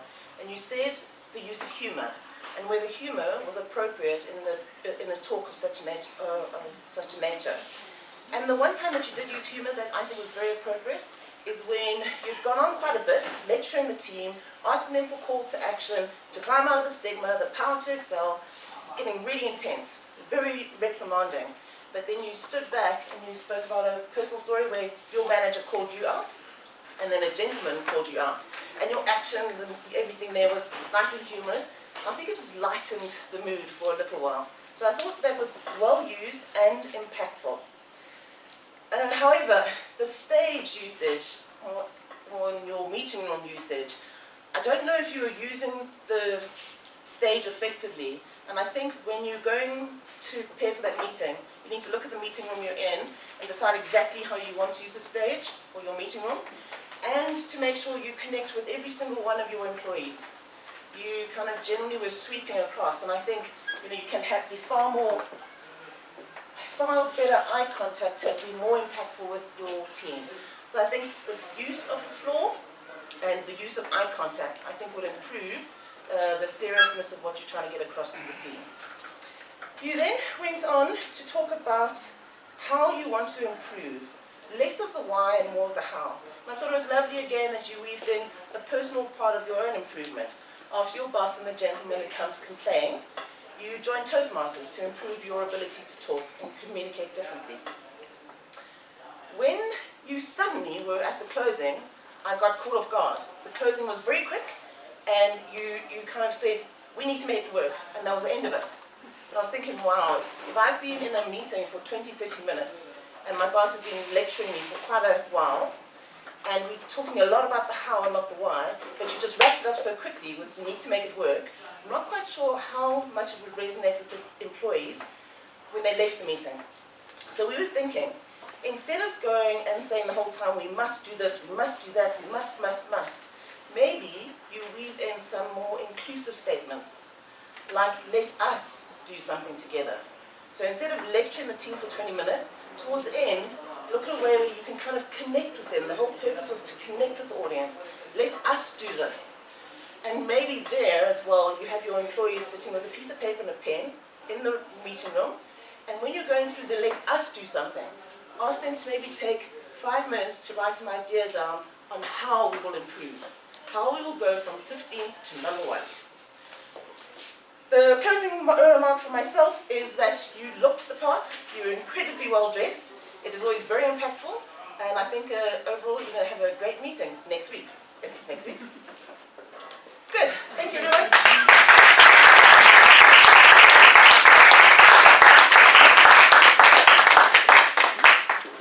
Thank you, Tony. Our next evaluator is Tumble. Tumble will be evaluating Judith's speech. Tumble? Who? Davila, Dino. Oh, this is Second time. Should I go? Right. Sorry, my apologies. I need Tanya's glasses. You left some juju. Yes. Sorry, our next evaluator will be Dino. Dino will be evaluating Lucinda's speech.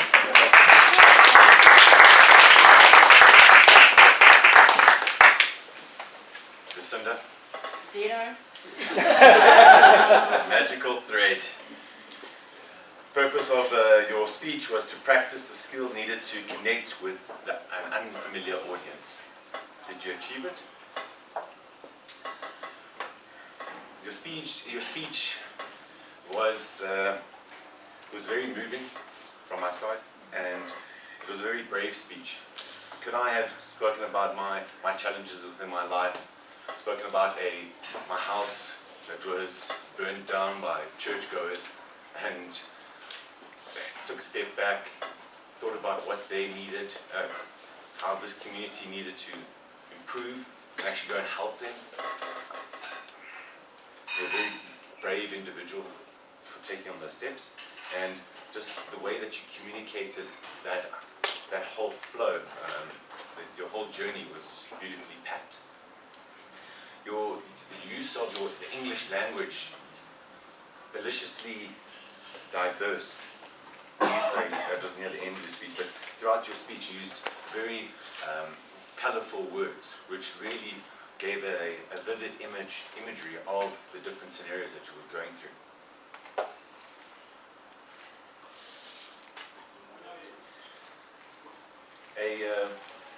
You can really see that you are a talented presenter with your vision of speaking at the TEDx. You can really see that you're striving for that. A technique that you currently use that shows that you do have an amazing skill was the callbacks to the 3 speeches prior with Peter's, Abrina and Annika's speeches. Their messages within their speech you brought into your own. It really engaged me in listening and actually engaged me within your speech. Two areas that I think you need to work on, if I had to point out anything, is your hand gestures. You had very specific hand gestures that added value to your speech, which was spoke about the Dalai Lama, and it was soft, and you put your hand here. But then the other thing was that we'd like to work on is the vocal tone. You're speaking from a very passionate, you spoke about how this man stopped the bakkie, drove with his bakkie up into your house, and the dust came in, he jumped out the car, and then he started speaking to you, and all of a sudden that tone just stayed up there most of the time. So, we'd like it, can you make it drop down to a more, less aggressive tone? Put that man back in the car.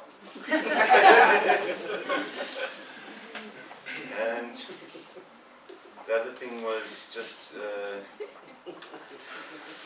like that, Your man is enjoying it.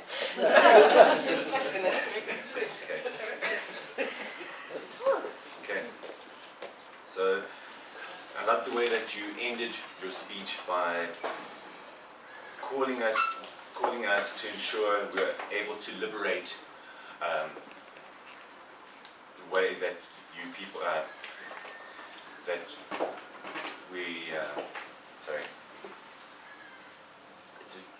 you're talking about you called us to action, to allow us, we have to love.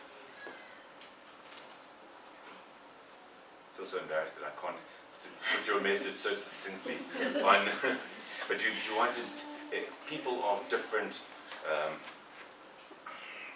backgrounds, from not the traditional churchgoers, to be accepted. And by you saying that we want us to take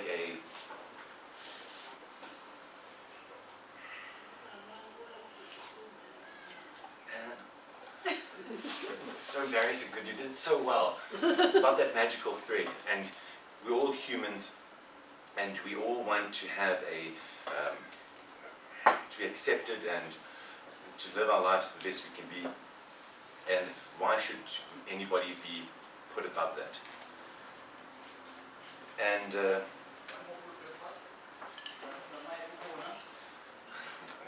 I'm going to have to close this up. I just want to say thank you for a lovely speech, and ending off your speech with the club.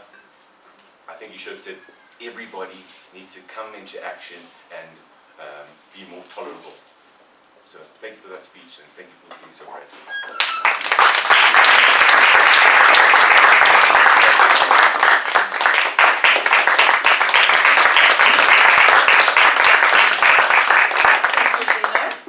Our next speech was by Judith, and her evaluator is Tumble.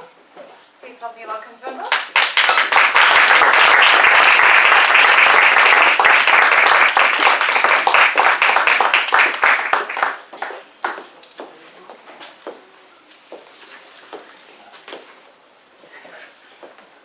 Good morning again, everyone. I have to put this slightly on the side because I'm vertically challenged. All you might see is the lectern.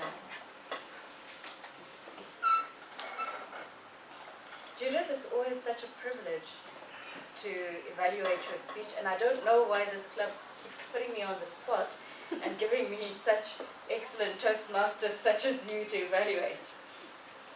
I want to start off by saying I acknowledge that it was very difficult for you to stand up here with a crutch.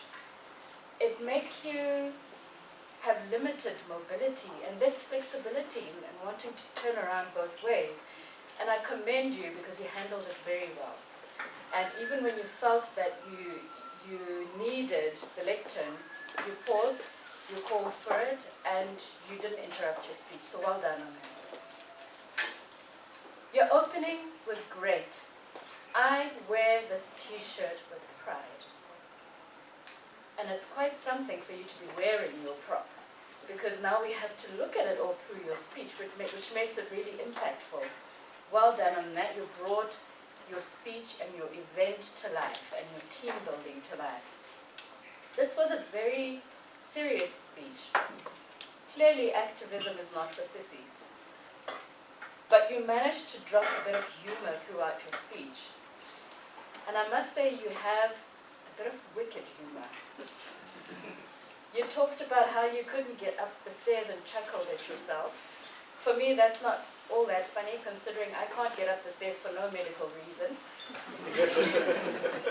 You also mentioned that you shook out the dead people that were not participating. I could literally see it. And then I just wanted to touch on your activism as well, because this is what your team building and your entire purpose was about. You taught me today that you don't need a booming voice in order to be powerful and impactful. You have a steady, controlled tone, soft-spoken but incredibly powerful. You used a firm voice throughout. You softened when you needed to. But the most important thing for me was that in your stance as an activist, you were leading from the front. You were not leading from the back. Okay. Just some examples of what gave me that idea is when you said things like, Turns Point is a sacred site. We don't want it here. Pause. Nothing was going to stop me from fighting for clean air, for clear water. So in the process of putting this event together and this team building together, you were leading from the front and you were leading from the principles. If I had to mention a few things that I might want to encourage you to perhaps work on, I noted that when you showed us your t-shirt, you had your medals covering the front of your t-shirt. And we do want your medals there because they're an acknowledgement of what you achieved. Maybe you could have lifted them up so we could read what was on your t-shirt. And also your title, I would have loved for your title to be a little bit simpler or more integrating of the main message that you gave us. The title you had written for me on your evaluation form was actually much more easy to understand and palatable, which was bringing Earth Life Johannesburg back with impact. Lastly, Judith, I want to say thank you because you liberated us from thinking that team building is an event, and you taught us today that team building is not an event, it's a process. You walked us through the process before and after. I want to say well done for your speech. I look forward to the next one.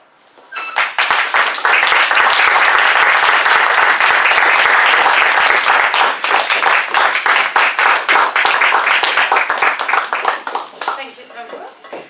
Our last speaker was Kobus, and I will be doing his evaluation. Kobus, well done. Thank you for that speech. I love storytelling. I absolutely love storytelling. I love to hear storytelling. You certainly passed your assignment. One of the things was to get us involved in the characters, and that's what you did. You painted those characters for us. I was quite scared of Auntie Polly. Tom Sawyer, I understood what he was. He was a little boy that was teased because, and maybe not so rich, didn't come from the best stock, as in wealth, because of the clothes that he wore and the jobs that he had to do. He wasn't allowed to go and play, and so he had to now obviously do these chores. And then along came Ben Rogers, who to me was perhaps a little bit spoiled and had better clothes and very much one of a bully. So you painted those characters not only in the form of clothing, but also the background and who they were, which is not easy. So well done. I commend you on that. I loved your humor. And your humor came about purely because of the expressions and the hand movements that you used. So somebody like Ben, who was being malicious and nasty, and so your body bent and your hands rubbed together, and then Tom Sawyer, who clearly is clever than we all thought, when you spoke about him, it was this essence of, you know what, I know what you think I am, but I'm not. And he stood up a little bit, and the smile and the smirk that you had. And this contributed to the humor and the body language. So facial expression is also part of body language. So I commend you on that. Well done. You definitely engaged your audience. At 1 point or 2 points I did look around, and every single person was listening. to the outcome. And this was at the points of the apple and the penknife coming out, and now we were all very much engaged to see what was he going to take and what was going to happen. So well done. I always enjoy the moral of a story. So for me, in storytelling, if there is no moral of the story or no take home, then it's not a good story. So well done. Your ending was fabulous. It was on trade and transfer. It was on the object of desire and how difficult that is to attain. And the clever way that Tom got somebody else to do his work while gaining the benefits of not only watching them, tricking his auntie, but also he got quite a couple of treasures and things to go with that. So very awesome ending. One of the things you asked me to watch for was nerves, and you certainly had those at the beginning. At the beginning, your head kind of went all over the place, and your hands went like your fingers were kind of like this, and then clasped. But as you got into the speech, you relaxed a little bit. We always talk about effective stage movement. So you were trying, and it's very difficult because you're trying to play two characters and then Polly as well. So you were coming here for Tom, and then you were going here for Ben, which was great. But then as they were talking fast, or the exchange was happening, you were kind of, and then kind of. So I understand that was difficult. One of the areas to perhaps improve on is not to go like that, but to more like that, because you were literally walking like that. Nerves at the beginning. Tequila sometimes helps, but perhaps slow breathing. And other than that, well done. I thoroughly enjoyed it. I wish your next speech was storytelling too, but thank you very much, Kobus. I appreciate it.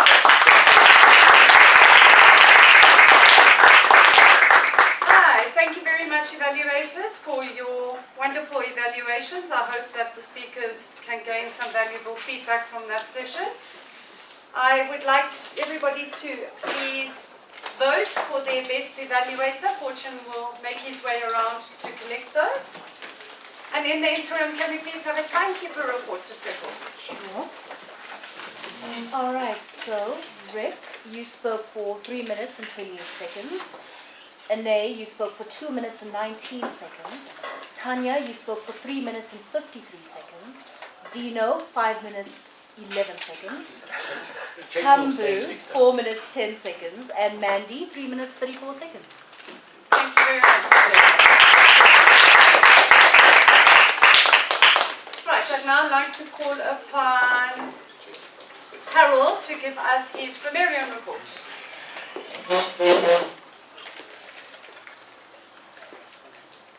Thanks, Mandy. I'll start off with the word of the day. As you mentioned, the speakers all used it, and outside of the speakers, Adrian used it, Checo used it, Rick used it, Tambu used it. And somebody used it while I was pretending to be president, but I can't remember who it was. On the grammarian report, a couple of contradictory things that we started with. Adrian was talking about a Bachelor of Science on Women's Day. I was wondering, do you have a spinster of science? And Lucinda confused me about a silent speech. The speakers themselves, Peter, two very nice expressions, smothered me with affection, has a very nice ring to it, and believed I was destined for a difficult life. I think a lot of people find themselves in that situation. Two things you might want to work on is, in the beginning of the speech, to say, I'll get straight into it. You might just want to get straight into it instead of saying I'll get straight into it. And the expression, I couldn't just be a floater, has a rather strange connotation. I might want to change that. Thanks, Lucinda.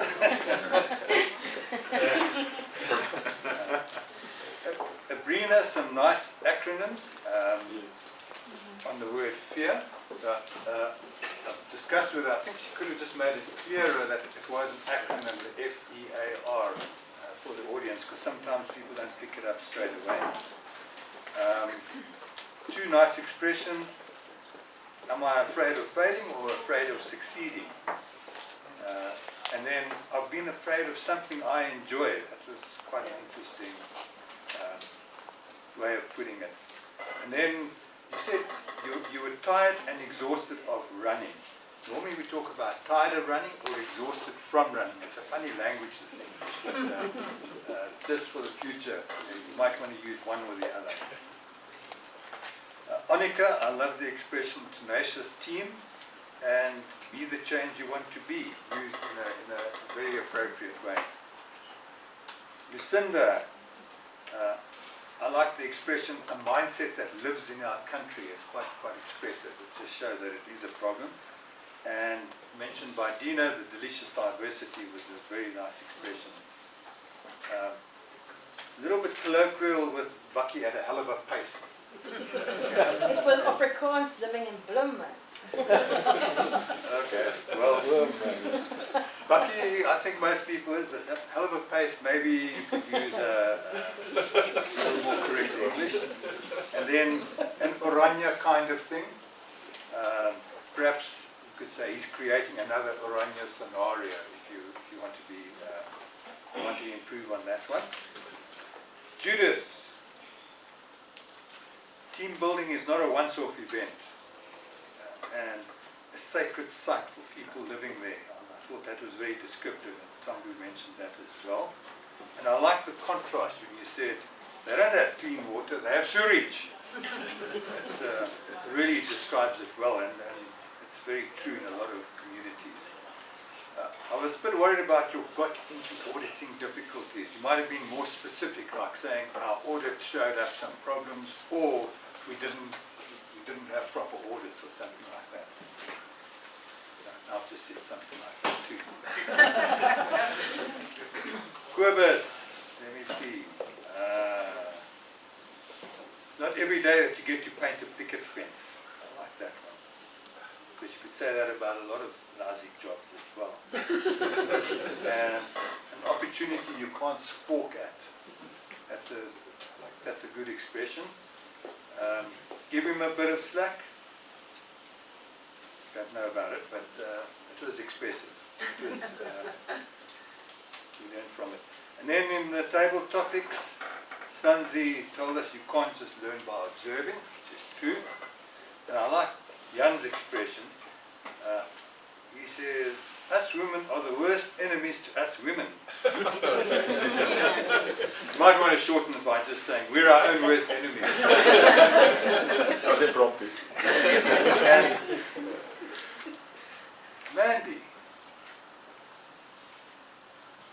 Tambu is evaluating Judith, and I'm doing Kobus's evaluation. Oh, your mind is in the gutter, Harold.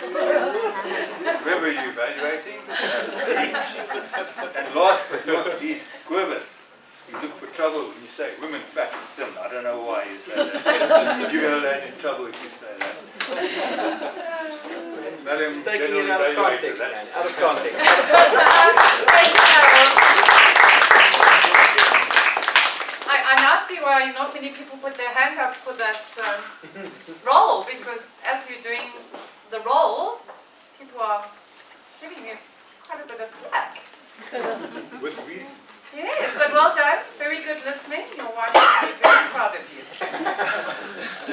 Now, I would like to call upon Johan to please deliver his counter report. Oh, heck yeah. Adrian, 8 ums and 4 ers. Peter, you had more than 7 ums. I'm being generous. There are 4 ers, 1 so, and 2 you knows. Agrina, 1 and 1 so. A nay, well done, a nay, 1 Tonya, 1 1 Dino, and 1 We here now. Snonzi, 3 ums. You see, I said myself there.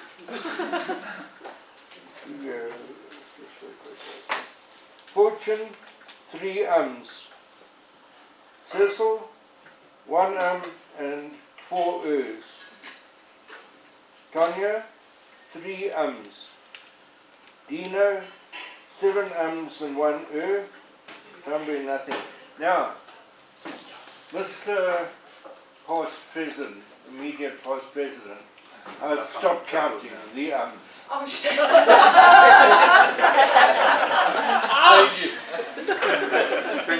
Thank you very much. It's a pleasure. Thank you very much. I'd like to hand the meeting back over to our Toastmaster.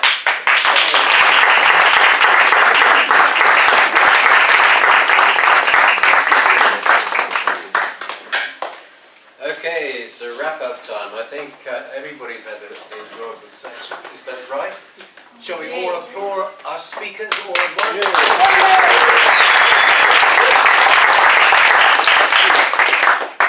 Now, we're actually very good in timekeeping today, which I'm very impressed with. It's only just about 12 o'clock now. So now I think the next thing we need to do, I must have said I really enjoyed today's session, and for me it's been a great experience to have my first run today, and I'm particularly thankful for Mandy here, who gave me a script. So the next time I'll try and keep to the script. And thank you so much for your patience. And now I think it's time for what do we need to do? What do we need? Meeting awards. Yes. Okay. And the first one is the best speaker. And have you counted who is the best speaker?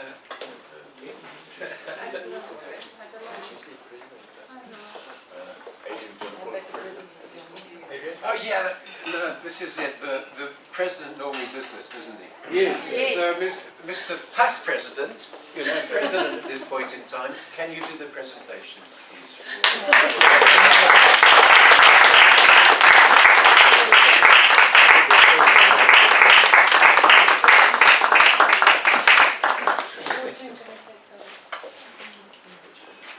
I thought I was off the hook.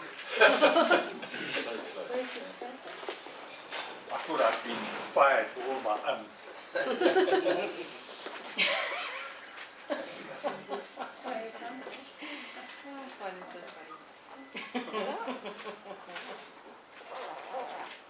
Best table topic. Drum roll, please. You go.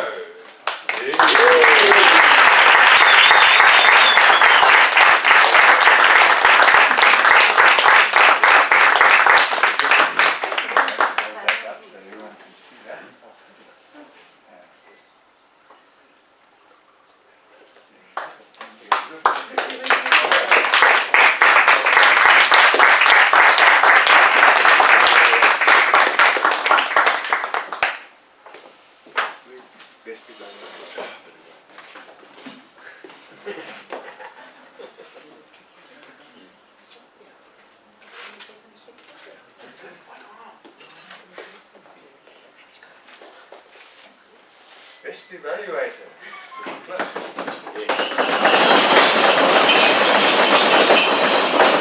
Bamboo.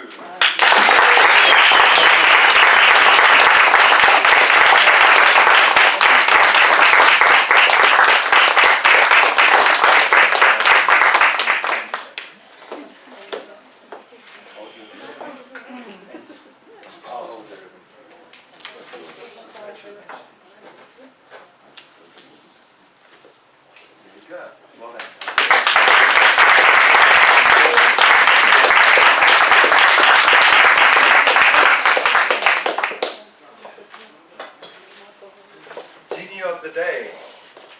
The president decides for a role play or something that happened during the day. And I would like to award it to our Toastmasters today because it's the first time he's done it and I think he entertained us very well.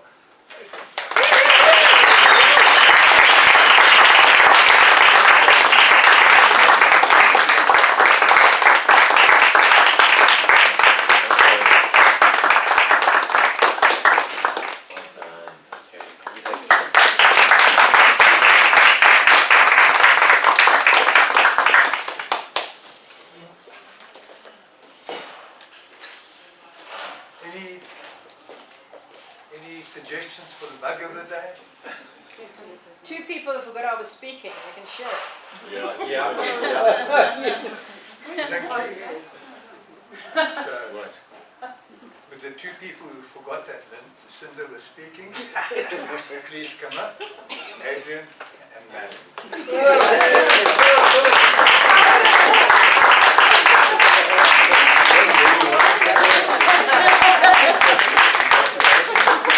Isn't this a booth? I don't want to be in the photograph. I wouldn't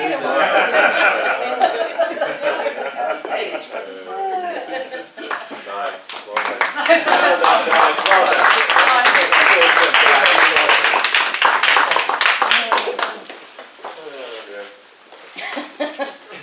Our best speaker of the day, drum roll please. The silent speaker, Lucinda.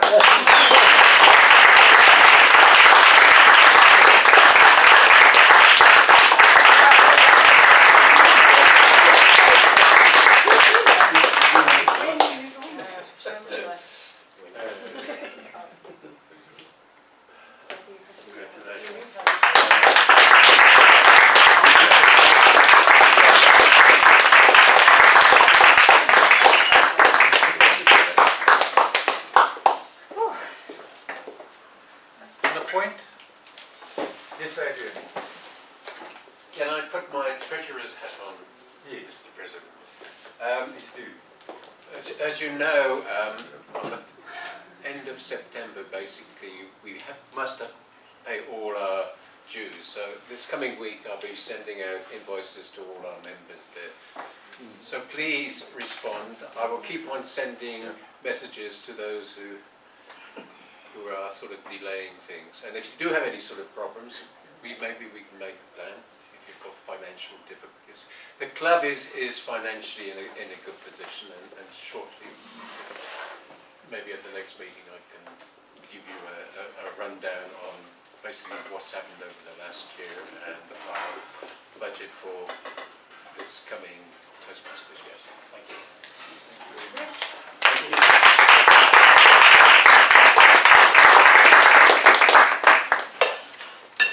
Any other points? Okay. I would like to ask all our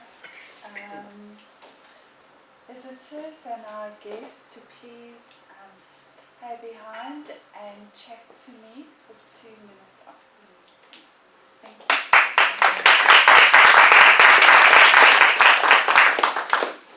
Mandy. We have had one of our trophies disappear. They really aren't made of gold, so if anybody hasn't, please can you return it? And the ones that have won, can you please leave them behind? Thank you. Sorry, but take your ribbon with. Please. Sandra? Yeah, I think it's really important. I did put some on the WhatsApp group as I'm Toastmasters Santon coming up, and I think it's important. Annika's taken one place. It's a really good opportunity to get to other clubs and speak in other areas. This is very safe and nice here. It's really lekker, but I mean, it's quite good to get out there, and it's also good for the name of the club. Because Bryanston breakfast, I know go out and they're going, Bryanston, where's your badge? No, I haven't got the badge yet, but it's good to get out there to get the name of the club. I'm travelling on A6 because I'm coaching in that area at the moment. So if you want to get other clubs, you want to come to the club that I coach, wherever, you've got UWP here, you've got Rosebank Breakfast, there are a lot of clubs. There's a lot of clubs in Johannesburg, but it's really good for your experience and evolvement and growth to get out there. Thank you very much. Johan. Not only please return the trophies, but return your badges. Yes, please. If you think you'll forget to put it in, just take it off now and put it on the table. Mr. President, I was hoping the club could indulge me with a group photo before we all leave this afternoon. Yeah. Are you going to pay us? We don't have a president today. Mr. IPP, Media Past President. Yeah, I think let's do it for Southern Toastmasters. Good idea. It's for Southern Toastmasters, yes. Yeah. Shall we say yes? Toastmasters Southern Africa. Yes, ma'am. The publicity for the club. Just say yes. Yeah, okay, cool. Yes. That's a good answer. Any other honor points? No. Mandy, I believe you are next with the program. I do. It feels like such a long day. Really. Thank you, Mr. President. Okay. I have gifts for the first 5 people that will fulfill not speeches but roles for me. So I've got gifts for the first 5. I'm looking for a Toastmaster, please. Nobody wants my gift. Toastmaster? Going? Thank you, Lucinda. So we said it would. Thank you, Lucinda. I am looking for a table topics. Thank you, Tambu. I am looking for a evaluation chair. Thank you, Kobus. Do something. Slick, eh? I'll do something. Timekeeper. Timekeeper. Thank you, Nat. Grammarian. The one that gets shot down. I need Grammarian. help. I need one more. R counter, maybe? Okay, Okay, it's 90, R counter. Adrian, are you speaking next week? I'd like to speak, yes, I've got my sequel. Right, I will find a victim for the other 3. Tell me who's speaking next week, please. Adrian? I'd like to. Yeah, Police, you had your name down to speak. You're going to speak? 2 weeks. 2 weeks. Fortunes, 2 weeks, sorry. So hang on, I've got 1. And Johan hasn't spoken in a while. Okay, guys, I'm not going to do. I'm not going to do 6, Peter. It's too many, I think. There's too many. Would you like to take on a role? Maybe. Sure. What's left? Grammarian. I have got. You've been grammarian before, I've haven't been you? Oh no, you were art art character. We've got grammarian, registration, and sergeant at arms. I'll be sergeant in arms. Uh, At arms. Peter, anybody else for registration? I can do grammar. Grammarian, thank you, Brina. Right, so our first 5 were Lucinda, Kobus, Anais, Nancy, and Tambu. Me? No, well, you put up your hand first for a roll. Sure. Sweet smell. Then we can give it to you. No, that's so rude. I'll come give it to you. Thank you, Mr. President. Thank you, everybody. I will be in touch and harass you. Thank you.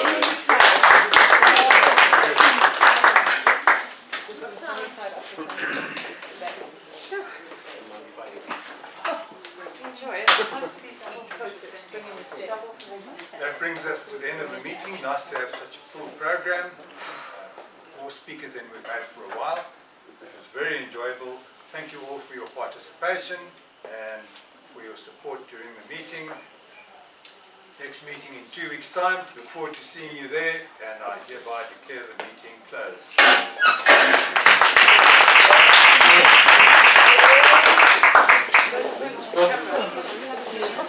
Before you finish.